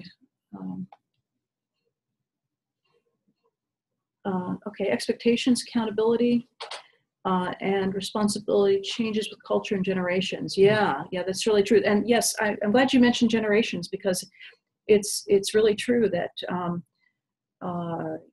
the classroom and the nature of the classroom has changed quite a bit from the time when I was in college. This whole group learning thing, we didn't do it when I was in college, and now group learning is done a lot. So there have also been changes across generations. So thank you for that.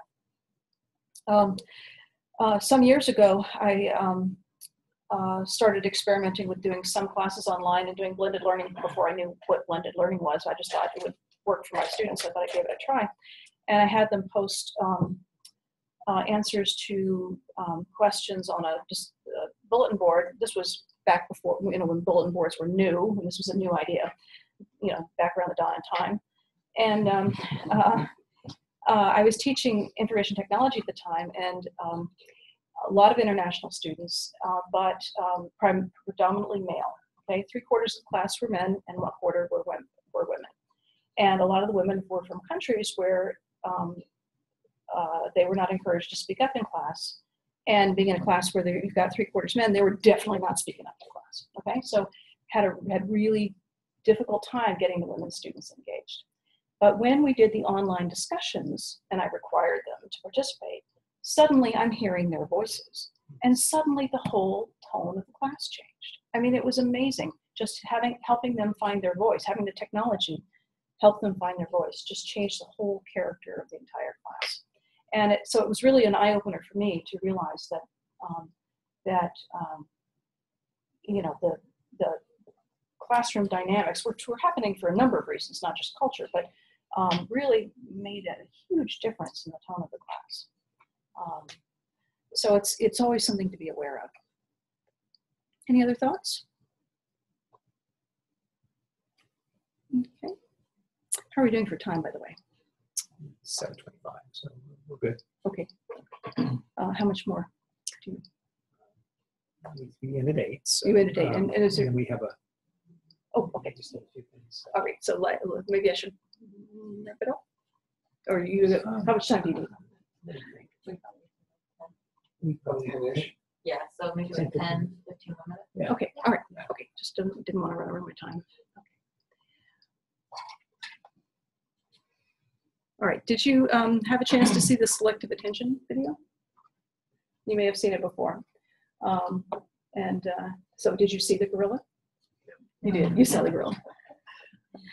Let's see if we have some contributions from the chat folks. Did you see the gorilla, folks, out there? Anyway, I was actually having this, when I was chatting with our Apple rep earlier today, we also talked about this aspect of teaching and learning as well, that, we're living in a world where we are just surrounded by distractions all the time. I find it increasingly difficult to get away from my email for more than an hour. My hands start to shake, I just, and for you, it's maybe the phone, being in a different generation, right? If you haven't checked your phone, you feel like Yeah, something's wrong, right? Yep. And it does make it difficult for us to concentrate on things. We don't have the same level of focus, I think, that we used to. And I find that it takes its toll on reading in particular. Do you have this sense that it's hard to focus on reading? And so one of the things that a lot of my colleagues and I are doing is brainstorming on how to help learners focus on reading. Because there's, of course, lots of good stuff in reading. It's a tremendously valuable skill. How do we force ourselves to focus and still make it a pleasurable, enjoyable learning exercise? And I don't have an answer for this. I'm just throwing it out there as a challenge. But if anybody has the answer, you stand to make a lot of money if you can patent it and market it, because we live in a world with increasing challenges. That becomes a challenge in the classroom, as you know, with so many competing technologies and everything, cell phones, emails, and whatnot. And at some point we'll maybe discuss that a little bit more. But how do you deal with all those distractions in the classroom? Mm-hmm. When you want your learners to concentrate on what you're talking about, you know that they're multitasking, at their seat. And so, how do you best deal with that? I have a question about that. Yeah. So I feel that, you have to do your part as a teacher, but also there's a sense of responsibility on the student. Mm-hmm. I taught intro chemistry for college students, and it was to the point where I would do as much as I could, but sometimes the student has a responsibility. I can't hold their hand and force them to listen. So how would you deal with that? Because I think there's a line, you can only do so much, and it's their time, it's their money, and they have to make the decision if they want to learn. But you can't force someone. Well, I have some ideas. One is you can, first of all, it's not just about them and their choice, because what they're doing is distracting others. Okay, so you can present it that way. And it is a rule I put in my syllabus, actually. I do say, we're in the classroom, please use your computer, your cell phone, your iPad as a learning tool. If you have to take a personal call, something's going on and you really, really need to check an email or check a text, excuse yourself, go outside, but please show respect for others and don't distract others in the classroom. And I find that this generally works. Every now and then I'll have a student who just doesn't pay. I was teaching the freshman seminar about a year ago, and there was one student who was really bad about texting, and I finally said, and she was sitting right in the front row, so everybody was watching her, right? And so one day I just called her out and said, could you take that outside, because everybody's watching you, text. And she said, but it's my mother. Oh, never mind. Oh, never mind. You go there. Tell her hi.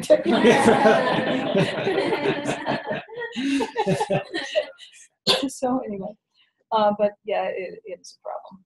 It can be a challenge, Shiloh. And I agree with Ann. I think if it becomes a distraction to others, which oftentimes it can be. I'm always amazed when you go in the back of the classroom. If you're just kind of peeping through the window in the classroom. You guys think we never did this, but just to see the students that are on Facebook and stuff like that, and you're saying to yourself, there is a part of me that says, that's their deal. If they want to do that, that's fine. If they're not disrupting. So I'm somewhat that way, but I'll also think that they're not getting the most out of it, and they're only hurting themselves. And, but maybe we as the teachers aren't engaging them enough. Maybe some of it's on us too. That we're not engaging them enough to keep their interest in what we're talking about. And some of this, I think, comes into where, we'll talk more about we'll have something on team-based learning, and some of that, in which we're starting to do some here, and more active learning strategies, which would encourage everyone to do a lot more of that in your lectures. But I think those things can help a little. Help, Just think about some of the lectures that you guys were to. Where were you probably the most engaged? We did team-based learning, and you couldn't go on your computer because you're actively talking and doing a case with people, and that made a lot of sense. Mhm. So, you know, again, there's a fine line. My wife tells this story one time of a student that was actually, she teaches here at the school as well, and the student was actually playing solitaire on a computer. And she walked by him a couple of times, and in broad daylight, you know, she could see what they were doing, you know. And the other students could as well, you know, and stuff. And so all it took is that Gretchen just stopped and just said, "Are you winning?" You know? And that's all it took. You know, it's kind of like you know, sometimes if it is distracting to others and stuff, and you know, it's just irking you, sometimes you have to just politely, you know, professionally, just call them out. You know, in a good way, you know, and but they know what you mean, you know, and more than likely will stop. But that can happen too. So you know, it's more classroom distractions and things like that. So. That's why like there are a lot of different philosophies from faculty. Like if you pull 10 faculty, you get 10 different answers in terms of just having been at an academic meeting this past summer. Things like this come up because technology and distractions in the classroom are just, we're all in the same boat dealing with it. But some faculty members really don't care. Like it's the student's responsibility. If they pay attention, great. If they don't, then they can re-listen to it later, study on their own or whatever.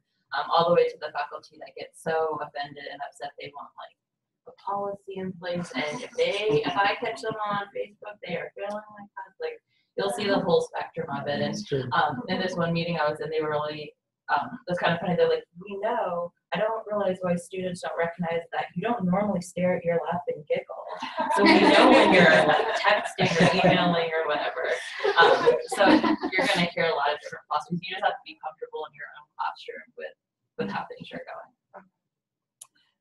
That's really good advice. And another thing that I've seen done successfully is getting students to reflect on their own ability to concentrate. So at the beginning of the class, having them set their own professional development goals.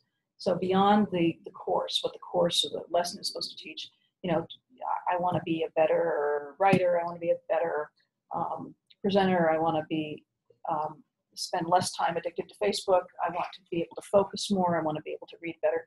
And so you can suggest some of these things, and then later in the class, ask them to self-assess. Don't do it for grade, but just to self-assess, are they making progress towards these goals? And so get people to think about, because it has to come from within anyway. I mean, ultimately it's, you know, the learner, whether or not they're going to take responsibility or going to make the effort to get themselves away from their devices. So self-reflection can be very powerful teaching tool. Kind of like that opposite of everybody in here, but don't always write someone off who's on Facebook or doing something else, because it might not be their style of learning. I know for me, trying to keep up in a lecture was exhausting and just depressing to myself. I would be so good for the first 10 minutes, and then I couldn't type fast enough as what I wanted to write and listen to, and then all of a sudden I have no clue where she is or what she's saying, or the professor, and I'm just like, seriously again, Erin, like you can't type 5 words, like, or she would say something really important, and I'm like, oh, I need to know this. What did you say? And so like for me, I think it was a little more anxiety of trying to know I had to keep up. If you missed it, it was fun. But like when I went back and was like, listen to a lecture, okay, if I missed it, I could just record it. And it wasn't as like anxiety driven for me. So oftentimes, like, yes, I would be one of those kids, but it wasn't that I wasn't engaged in my course, that like the professor was saying, I couldn't keep up. And so, so they're not all bad.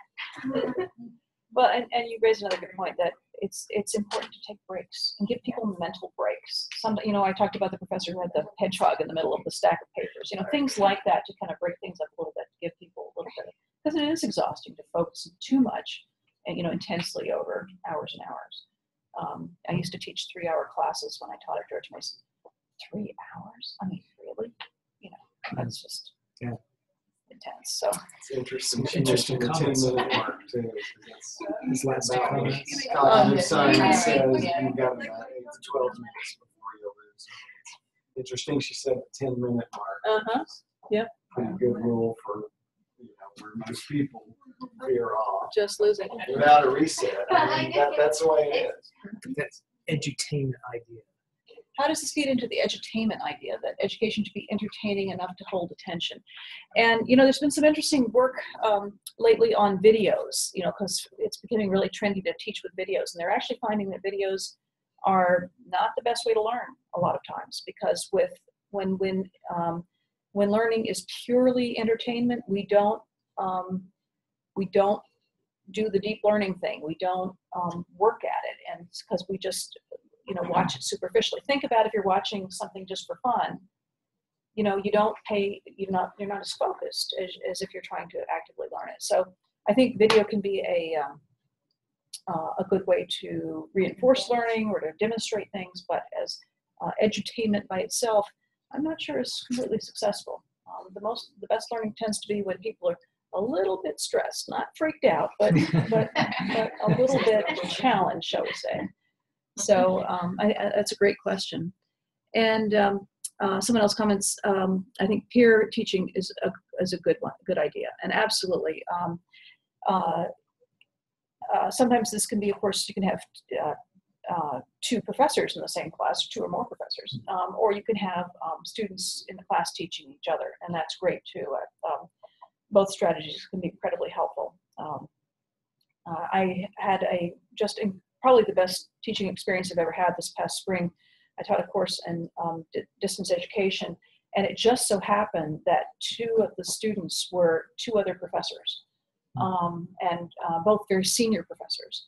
And then there were three graduate students, and one was Middle Eastern, one was African American, and one was Hispanic. So it was just this incredibly diverse classroom. And so there were three professors, three graduate students, and we just had the greatest learning community going. And this group is still, even though the class is long over, we still talk online, and we still share references. I saw this great article, and you know, that learning community is still going. Creating that environment where people can learn from each other. And one of the other faculty who was in the class said it in a really nice way. He said, when you have an environment where we're all learning from each other, there are so many more opportunities to teach and to learn, because everybody's a teacher as well as just a learner. So I just thought that was a really great way to think of it. Yeah. I just like the size of the classrooms and the large lecture halls. I feel like that just brings in a huge variable, I guess, because it's just so much more comfortable, like sitting here in a class, like in a classroom, more relaxed, but kind of forced out of being in a lecture hall. So I just wanted to get your opinion, experiences in both environments. You are so right. The very first class I ever taught professionally, I was at Berkeley, and it was a class of 300 students, and it met Monday, Wednesday, Friday, 4 to 5 o'clock, and it was in this giant lecture hall with no windows, and we had these big chalkboards with big railroad chalk that we used so that people could see back in the back, and I got too much chalk dust up in my nose, and I sneezed. Friday afternoon, 4 o'clock. You've never seen so many people jump in your entire life. Sound asleep they were, and yeah, no, you're absolutely right. I mean, there's really good strategies to overcome that. I feel like. No, you're absolutely right. That you know, the bigger the class, the harder it is. I think there's definitely some kind of exponential curve, and so the kind of professors who can do those TED Talks that keep, you know, classes of 100 students engaged, those are real masters, because that is not an easy thing to do. And to add to that, one of our professors just calling you based on what color you're wearing clothes. So our classroom was 200 people in our class, and she's like, you pink shirt in the back. So because she could call anybody at any time, we all had to kind of pay attention, because she would really, she's humorous, but she would chew you out if you're not paying attention. And she'll tell you this is a serious topic, pay attention, or you guys can drift off into a la land for this lecture, whatever you want to. So for this serious lecture, she would just chew you out if you're not paying attention, and it was random. Or she would have a list of all the students and call you at random from her list, and then mark you correct or mark you wrong. So things like that kind of engage the entire class versus just a smaller class. There are some good incentive. There are some strategies for handling that situation. there's something called the fishbowl exercise, where you take a subset of the students in the class, and then you have them do an activity or an exercise in front of the class. So it's kind of like peer teaching, but you can't really do peer teaching if you've got a class of 100.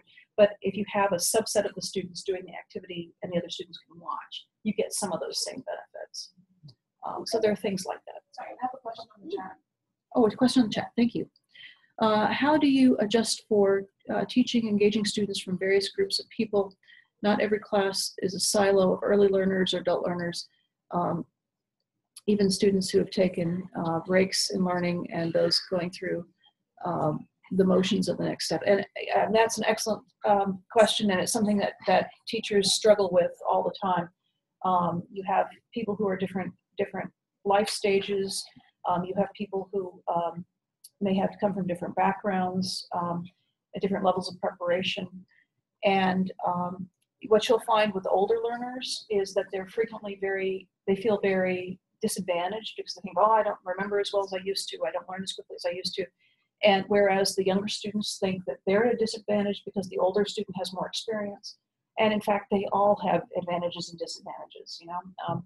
And I think the secret where I've seen faculty be successful with these kinds of situations is where you learn to draw, you figure out how to draw on people's strengths, and you help them leverage those strengths. At the same time, you find ways to help them self-identify and build and strengthen their own weaknesses. And so again, if you can create that learning environment, that learning community, so that people are not in constant fear of competition, then you can work with it. It helps. I mean, it certainly, there are limits, obviously. If you've got a particular learner who just really is not prepared for a particular class, there may not be a lot you can do within the context of the class. You may need to find some remediation for that particular learner. So there are limits. But overall, I'm having a flashback to a class I taught some years ago where a student I will always remember, she was in it was one of these IT classes, and she was the only woman in this class, but she was an Army sergeant.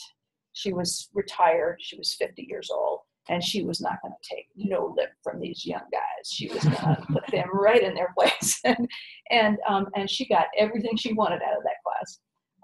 And she needed no help from me, believe me. In fact, sometimes it was great. I could use her help because when the students weren't paying attention, she would call them out and she would make sure they were sitting up and paying attention. So it was great. But seriously, you do raise a really good question. That when you have learners who are coming from different backgrounds, you have to take those dynamics into consideration. Classroom dynamics are tremendously important. Letting your students know that you're sensitive to those dynamics. When I was teaching this class I talked about last spring, where I had the 3 graduate students and the 2 other faculty, I thought, boy, those graduate students might feel a little intimidated where they've got, 2 other students in the class are faculty, very senior faculty. And so I thought, how am I going to handle this? How am I going to make them comfortable? And so I thought, well, I think I'm just going to flat out say it. This is an unusual class. We have 2 of our students who are faculty, and you can't be expected to have the same experience somebody who's been teaching for 20 or 30 years. And so, I'm not going to grade you all the same. That's just the way it is. and instantly, I think the atmosphere changed. I think people did feel at ease, and I think dealing with it, confronting it directly was about just the only way to confront it. So, but classroom dynamics are hugely important. So, great question. Thank you for that. Alrighty, let's see where we are here.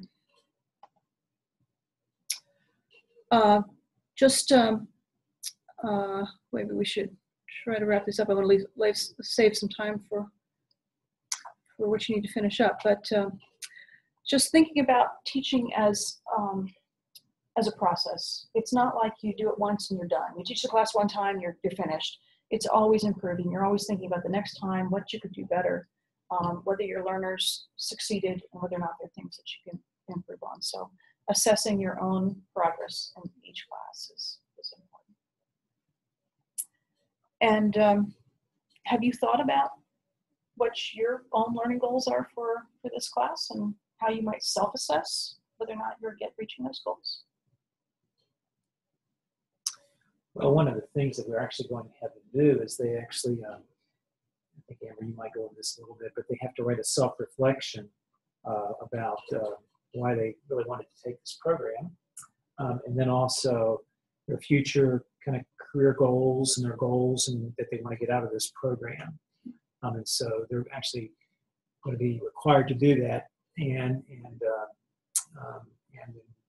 before our next time we get together. And so they need to be working on that. So it's important. That's a important thing. Okay, then just to wrap up, I thought we'd just do a little fun thing to a little quick exercise to kind of summarize some of the important points of all of this. I just happened to read this article from the Smithsonian, and as I was reading it, and they were talking about how they were training this giant panda, I realized that these are the same things we do with our students. And so let's maybe just have a look here. And I'm assuming it's pronounced Bao Bao. Anybody know differently, please correct me. But Bao Bao is participating in regular training sessions with her keepers, but as always, only on her own terms. On the days when she's focused, we make real progress. We build on old behaviors, so new knowledge to prior knowledge. She has mastered and learned new behaviors. One behavior we've been continually building on is targeting. And that's usually where they have a stick with some kind of ball in the end that they teach the animal to follow. Bao Bao has been touching her nose to the target since she was about 5 months old. Now she can follow the target partway inside from the outdoor yard. Interestingly, she rarely has to be carried into the patio by her keepers anymore, so she's learned that. We just need to find a way to motivate her to do the reverse in the afternoons when she doesn't want to come in. Over the years, we have trained our giant pandas to do amazing husbandry behaviors, and Bao Bao certainly has as much potential as anyone in her family, but we must capture and consistently be able to hold her interest in training. So, same principles. We have to motivate learners. We've got to keep them engaged. We've got to keep them focused. We're all mammals. Someone comes right down. Right down to. Okay. So let me just pull up the chat here, see if we have any final questions or remarks from our remote participants.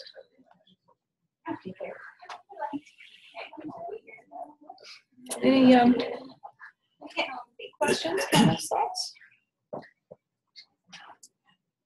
Okay. Anybody have any final questions for Dr. Marchant, either remotely or here?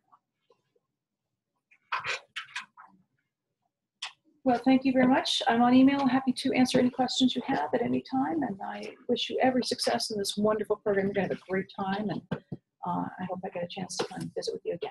So, thank you all. Yep.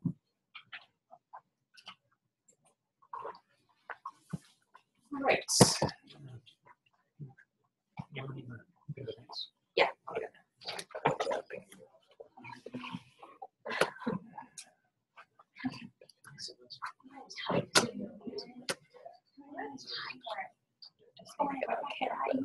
In our course page.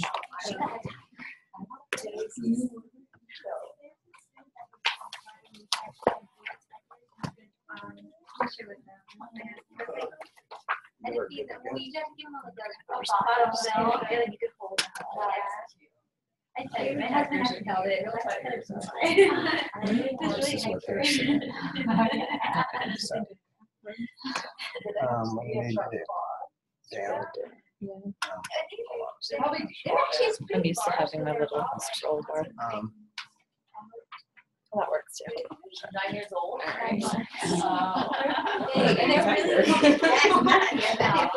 All right, guys. So I'm just gonna go over briefly with everyone a little bit orientation to Canvas and some of the documents that you guys are going to be using. I will keep it brief, kind of hit the highlights, and so that just kind of get you guys prepped for the next month, what you need to know.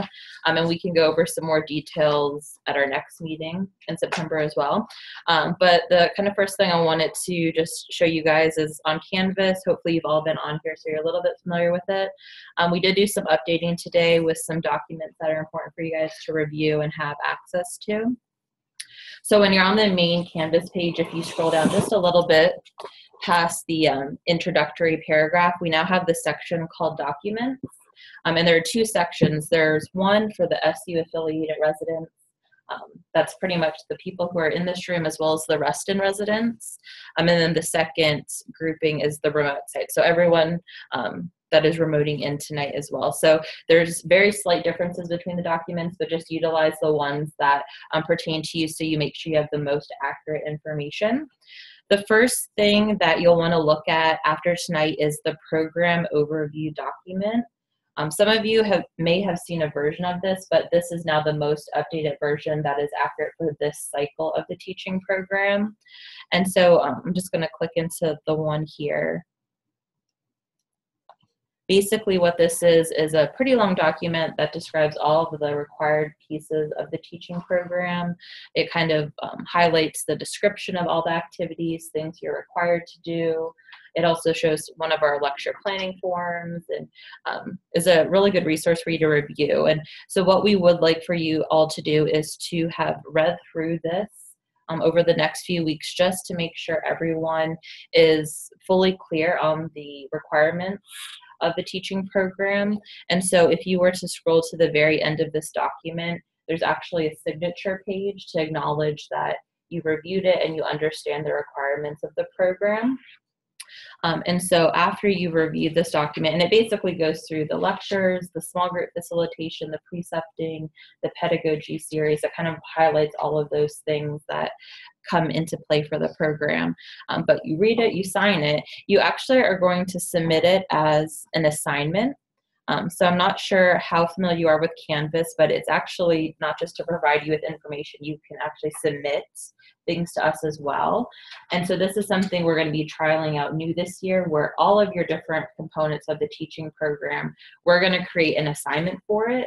And then as you complete those pieces, you're going to be uploading them into Canvas. So this is kind of your first trial with just one single page with your signature that you have to upload in there as an assignment. So it's kind of like a trial, but I'll show you where this is. So if you click under assignments in our course, you will see multiple assignments come in here as we build all of them in here, but I'm just going to show you the signed document. So the third assignment here is the teaching program signed acknowledgement.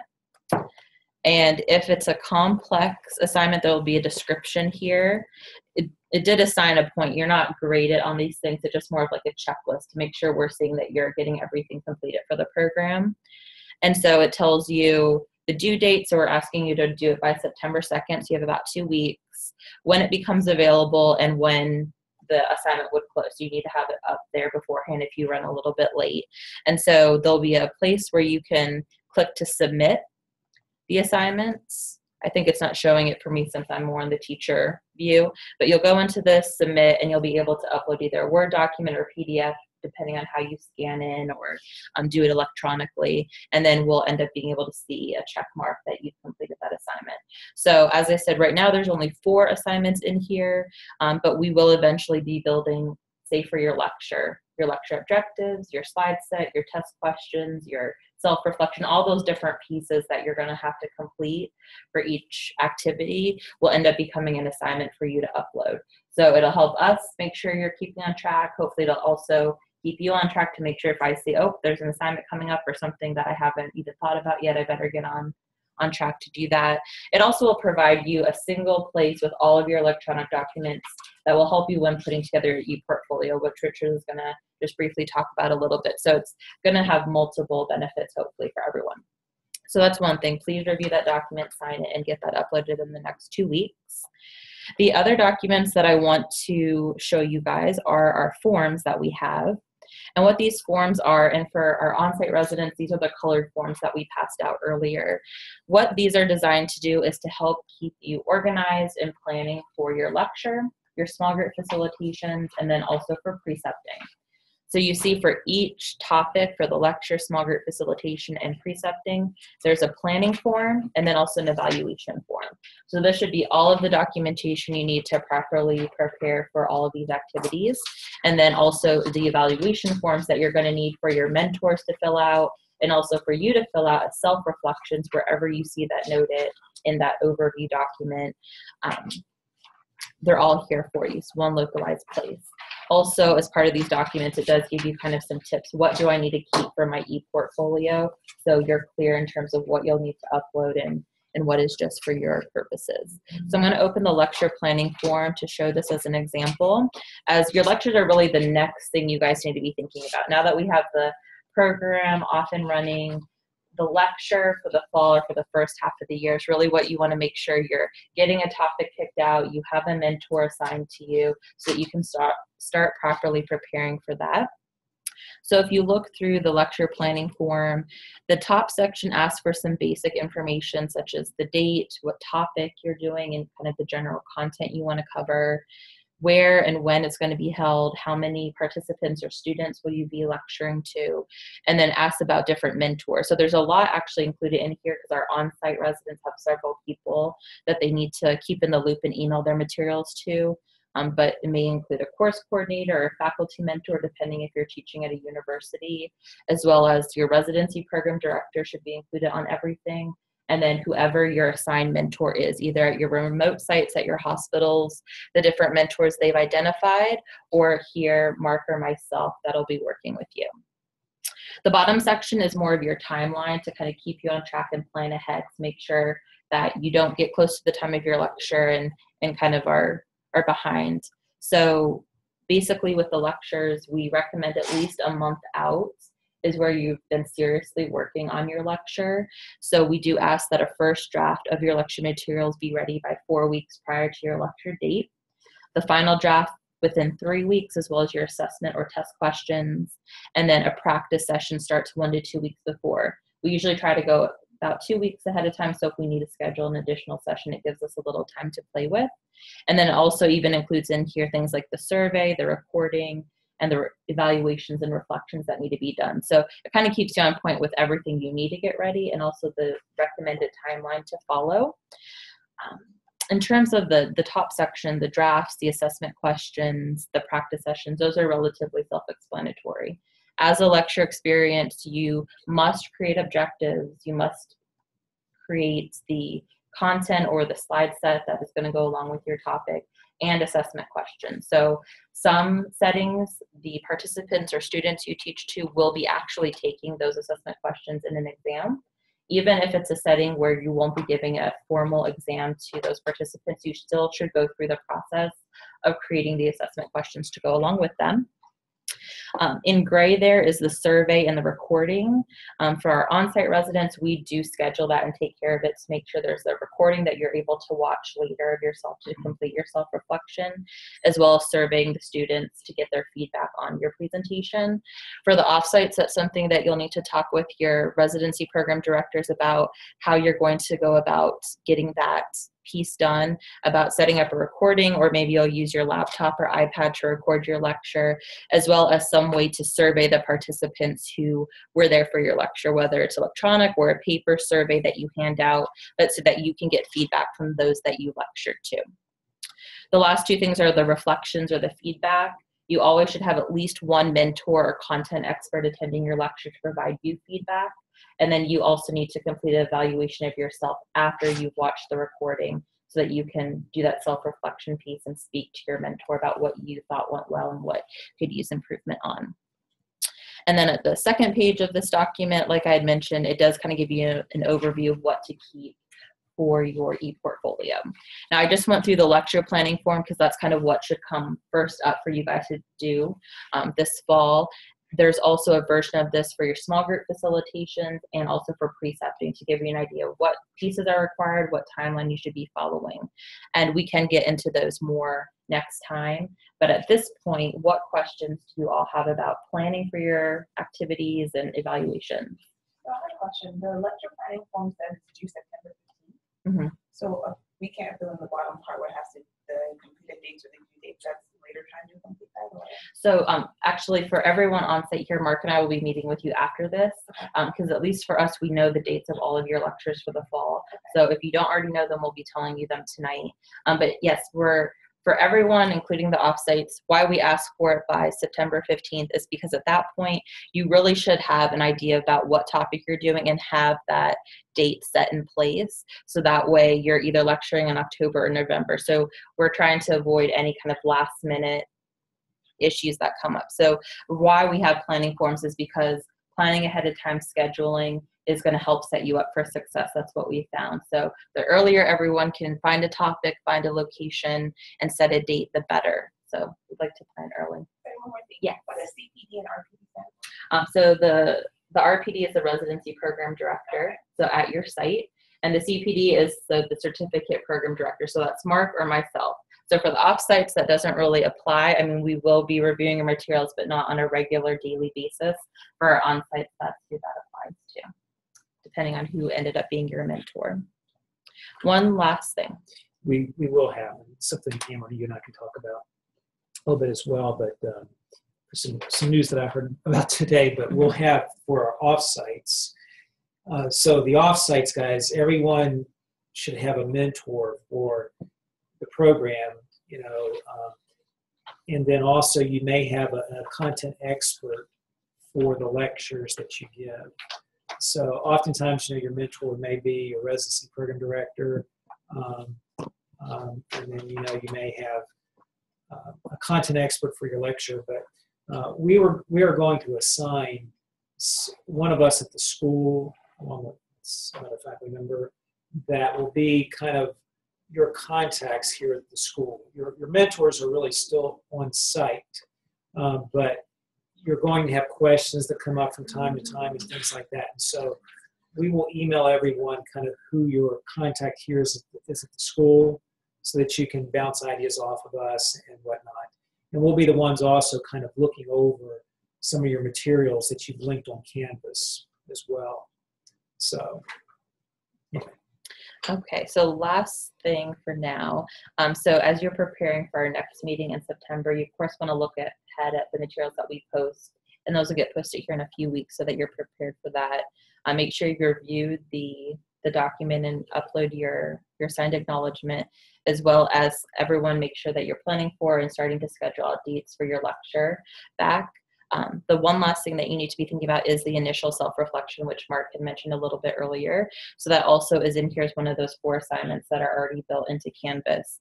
And so the initial self-reflection, like Mark had mentioned, it's basically your opinions in terms of why you're interested in teaching, why you're taking the program, what goals you would like to get out of it, any strengths you feel like you're bringing into the program, or areas that you would like to focus on to improve upon. So usually paragraph to a page. It doesn't have to be excessively long, but please work on that. And then the due date in here is the day of our next meeting. So make sure that you're writing that and getting that uploaded over the next month as well into Canvas.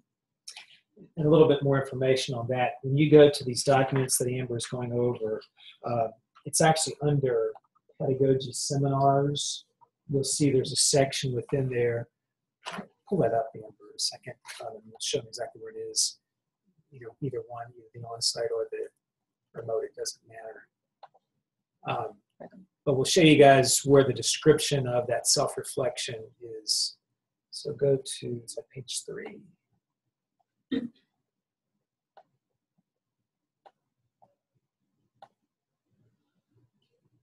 Okay, right there at the top there, it says pedagogy seminars.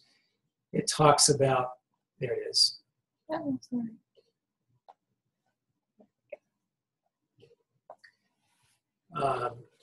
The resident must complete a self-reflection, including but not limited to your desire to complete the program, future career goals, and goals in the program during the residency year. So that's where it kind of gives you a description of that. Again, just kind of a paragraph or no more than a page about that. That will eventually then go also in your portfolio. So. Any other questions at this point? Okay, we'll touch base again at the next session in September. And also I'll probably focus a little bit more on your small group facilitation, touching base about the requirements and options for that as well. So we'll focus on that at our next meeting. So anybody have any questions, either here in Manchester or remotely at our offsites?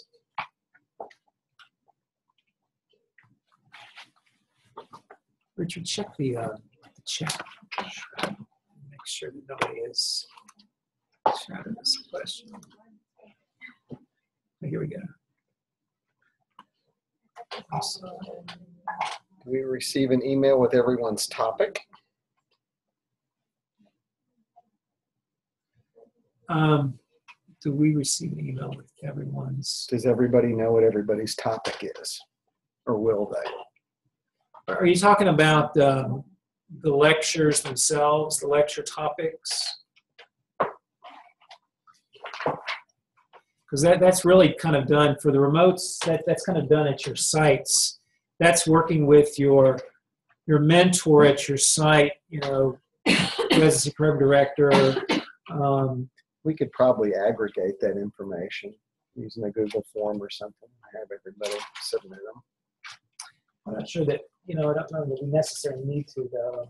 No, we don't need to send out an email with everyone's topic, but if you have a question that the topic is appropriate or a setting is appropriate, please email us. But in terms of if you're an offsite and you have not gotten any suggestions for topics, then you need to seek out your residency program director and or whichever mentor's been assigned to you at this point to start discussing what options they have for residents at your site. Because all of the lecture and small group facilitations, if you're a remote site, will be handled by your on-site mentor and residency program director. Yeah. And actually in the document, when you're looking at in the documents that Amber just went over, the didactic experiences, it actually gives you some guidance in there in terms of didactic experiences that you may want to take a look at. And so it talks a little bit about the different types of topics that are acceptable and things like that. So why don't you take a look at that, and then if you still have questions, just let us know, email us, let us know. We can help you out with that. But again, these topics should really be more done. They're done at your sites, and so it's kind of what you all come up with at your sites. Okay, so I've got the coveted 809 slot to talk about the e-portfolio. So I'm going to make this very brief because this conversation can go on, and at any time anybody can email me, or this meeting room will be open at any time, so we can Zoom chat as well. But the way I would recommend you get to the portfolio online would be to go down here to the home page, and under teaching portfolios, I've got a little sample page that has an instructional video showing you how to find it. Now, that being said, it hasn't worked for everybody. Some external sites have not been able to actually locate the template in the public template gallery. If that happens to you, just shoot me an email and we'll try plan B, which has worked for some other people. I'll just send them an explicit email with the path to the template. So there's no point in me showing you how I would do it because it's going to work for me. So I would encourage you to look at the video, try what the video says, and if it doesn't work, shoot me an email at rpierce@su.edu. So I already had Danny shoot me an chat here that said she tried it and it didn't work for her. And I said, all right, I'll send you an email within 24 hours. We'll see if that works. We had some other people today said that they couldn't find it. The email did work for them though. So where there is a will, there is a way. So the 30-second lecture about the e-portfolio is this. When you're finished, you want to have one place where all your stuff is. You don't want it in a binder. You don't want it on a zip drive. You don't want it on 3 different computers. You're going to have it really in 2 places. Place number 1, you'll be uploading stuff in Canvas as prescribed by the schedule. That's done on purpose with the intention of keeping you on track and getting everything in digital form. Creating a portfolio is a very simple thing. It's one click, pull down the template, and you've got it. Then it's just paint by numbers exercise, adding your digital content to the portfolio. So your teaching philosophy, your slides, your objectives, your lectures, your evaluations, they'll all be in one place.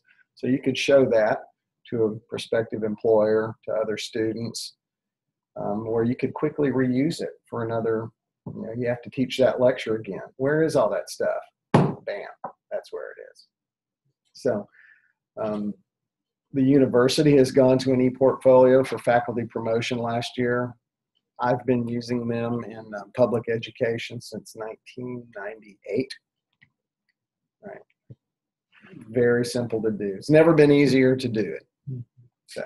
And Dr. Pierce really has made it very, very easy this year for this has evolved over the last several years. It used to be paper, but last 2 years, I guess, it's been an e-portfolio.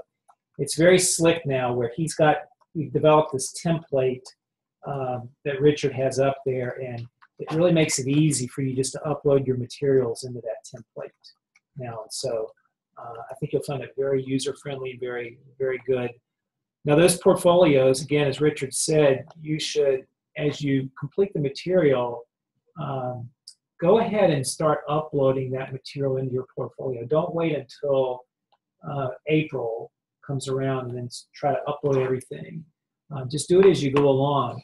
Now your e-portfolios will be due about a month before your residency is, when did we have them due? We have them due at the end of April? Is that right? Sometime in May. May. Okay. At least about a month or so. We will give you that deadline, but at least about a month or so before your residency is over, because we then need time to look at your portfolios and give you feedback to make sure that you've met all the requirements of the program at the very end. So that'll be due towards the latter part of the program. So for sure, before the next meeting, I want to make sure everybody has the template downloaded and is familiar with it. And we'll go through a few brief exercises on how to edit it that time. It's going to look like very similar to this. You know, you'll edit it first. You'll take out Homer's picture, put in your picture, and these tabs. You know, this is where your CV would go. Your teaching philosophy. You see your lectures are broken down into, we've got a couple lectures in there.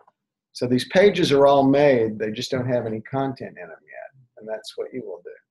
Copy and paste probably. So, you know, where am I going to put my slides for lecture one? Well, under lecture one, there's a page set up for lecture one slides. And we'll talk about this more next time, but there's a huge affinity between Google Docs and Google Sites. So if I'm you, I'm uploading my PowerPoint to Google Docs, and it's a Google presentation. And I can easily edit this page and insert that slide deck there.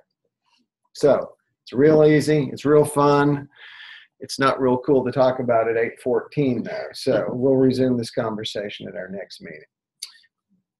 One thing, Richard, before we wrap up, go back to the schedule itself for the pedagogy seminars, and we'll show them in terms of the teaching philosophy what they need to, or excuse me, for the in Canvas or. Okay, just go down a little bit for the September. This is the schedule there. Okay, see it says under live discussion September 16th. Teaching portfolio, upload self-introduction, goals, draft of teaching philosophy, pedagogy seminar series schedule, and CV. So that's kind of your assignment before our next time we get together in terms of the teaching portfolio, is to upload that stuff in your teaching portfolio so that we know that you all can do that. You know, you have your teaching portfolio started. So. This might be a really silly question, but can you, like, when you upload your CV, can you continue to, like, upload, like, overwrite what was uploaded, like, with your newer version? It's a great question. All right, so it speaks to the idealized workflow you want to do. You want to probably upload your CV as a Google Doc, and then it's live. Okay. And those edits would matriculate over to the Google site, because really the site's just pulling up the Google Doc. Does that make any sense? Yeah. Just version control, you don't have to worry about it. Once it's in Google Doc, you would edit it in Google Docs, and thus it would also be edited in Google Sites. So, you know, do it in Word, upload it in Docs, push it over to Sites. That's kind of what we're going to do. So I sent a message to all. If you are having problems, send me an email. We'll try plan B. If that doesn't work within 24 hours, let me know, and we'll try plan C if necessary. All right. Any questions? Any last questions before we call this an evening? Anything there?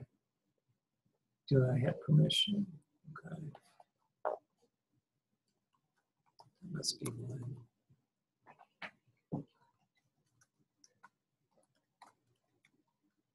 Okay. All right. Anything else? Anybody here? All right, guys. Well, thank you, everyone, for your attention. Thanks for coming online for the first session for the remote sites.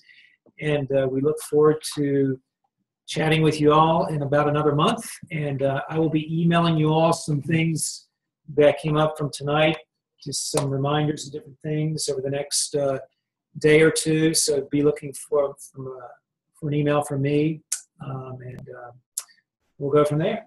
Anything else? All right, Nicole and Heather from Reston, if you guys could just stay on the line just for a few minutes, and everybody else can go. And you guys, Yeah, and I'll stay here too. we want to touch base with you guys about your life. All right, y'all have a good evening. Thanks.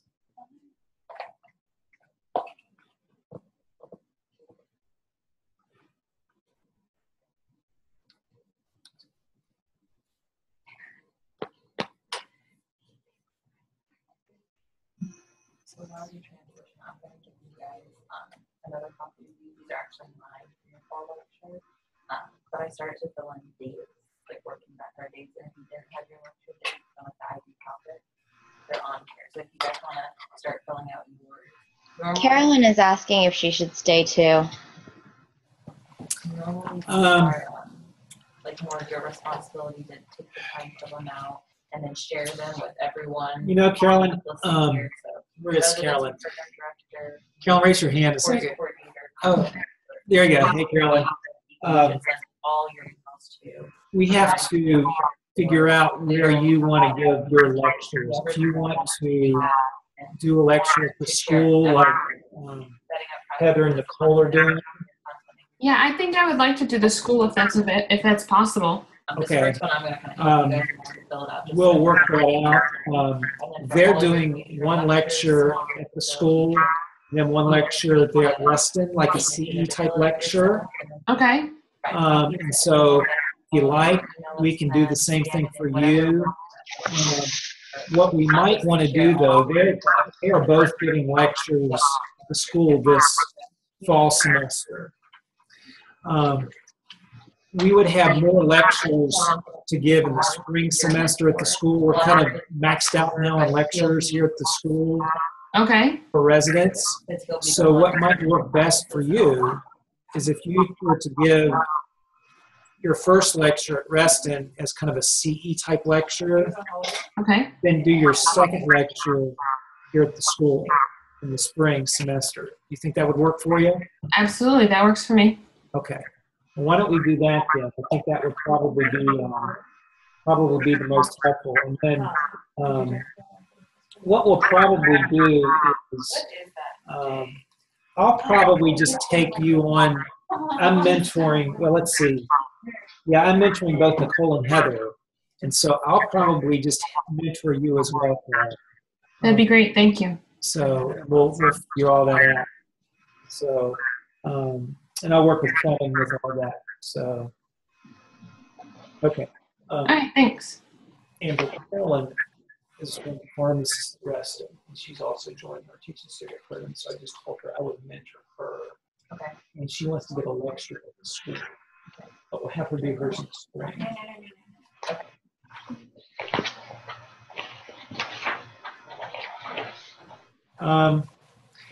Let me go ahead and just chat with you guys just a minute. So, Heather, I'm here. I have you doing the tick-borne lecture in the ID module. Okay. Okay. That will be October 31st Okay. from 2 to 3. Okay. If you like, I can email you that as well. That'd be great. We just came up with our lecture schedule this week. So yours is October 31st from 2 to 3. And we'll just do that at Ashburn. Okay. Nicole, yours is, I think Amber's maybe communicated with you, but yours is going to be the basics of cohort studies. Right. And that's going to be October the 6th. And the lab is October the 9th. So we'll need to give you some more details about that and then have you contact Dr. Tom Ellington, who's the coordinator of that course. So maybe it might be helpful. What I'll do is email you some of the details back. Okay. And then have you contact Dr. Ellington, because that lecture's coming up, sooner, obviously, Right. with October 6th. That sounds good. So, Yes, thank you. So I think you tracked this one. and then the lecture forms that Amber was handing out to the residents here, they're available online. So it's that lecture planning form.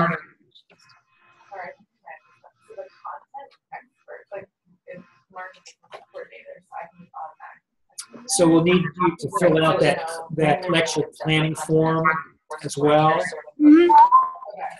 And for instance, Nicole, for you, your content expert would be, course coordinator and content expert is actually Tom Ellington, and I'll email you his name and whatnot. And your faculty mentor is myself. Okay. Okay. And I will email you. Amber talked to Tom Ellington yesterday and got some more details about that lecture, so we will email you that. Then again, I want you to contact Dr. Ellington so you all can talk as well. Okay. And then Heather, for you, for your lecture, I'm your faculty mentor and also your content expert. Okay. So that will go on there. And then Carolyn, again, we'll come up with a topic in the spring for you, one of the lectures. You and I can chat at another point, and I can give you an idea of some of the lectures that are going to be available in the spring. You can decide which lecture you want to do. Okay.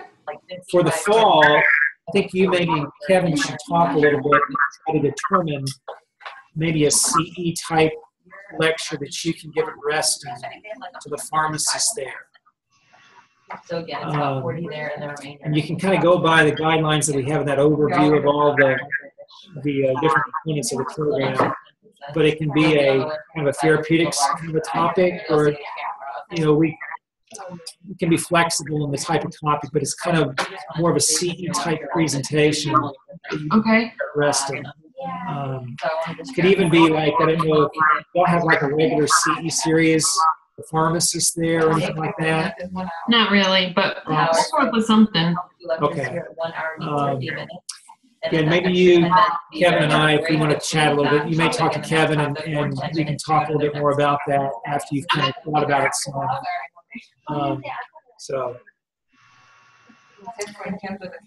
Okay, and then let's see, for that's probably good for now. Your small group facilitation experiences, we're working through those at the moment. There is a lab that, well, it's actually kind of more of a small group facilitation as a part of a course that we may get you guys involved in this fall. I'll give you some more details about that. We met with the faculty member about that, and so we may have you actually go to Ashburn and help out a little bit with some small group facilitation there this fall for some of those experiences. But I'll put all that in an email and send it out to you. And then again, we'll get you up with that particular faculty member to get some more details about that. But it'll be towards the end of this semester. Okay. So, and then precepting, I think you guys should have some students coming that hopefully Kevin can set you guys up with. I think Kevin said that we were going to do the block right after winter break. Like January, February. Okay. I think he has that set up. Do each of you have a student that you can take? Yes. I think so. Yeah, I was just talking to him about it today. I'm pretty sure he said he ended up with 2 students at the same time. Free to go. No. If anything comes up, I'll email you or you can. How about you, Carolyn? Would you have a student that you could take there?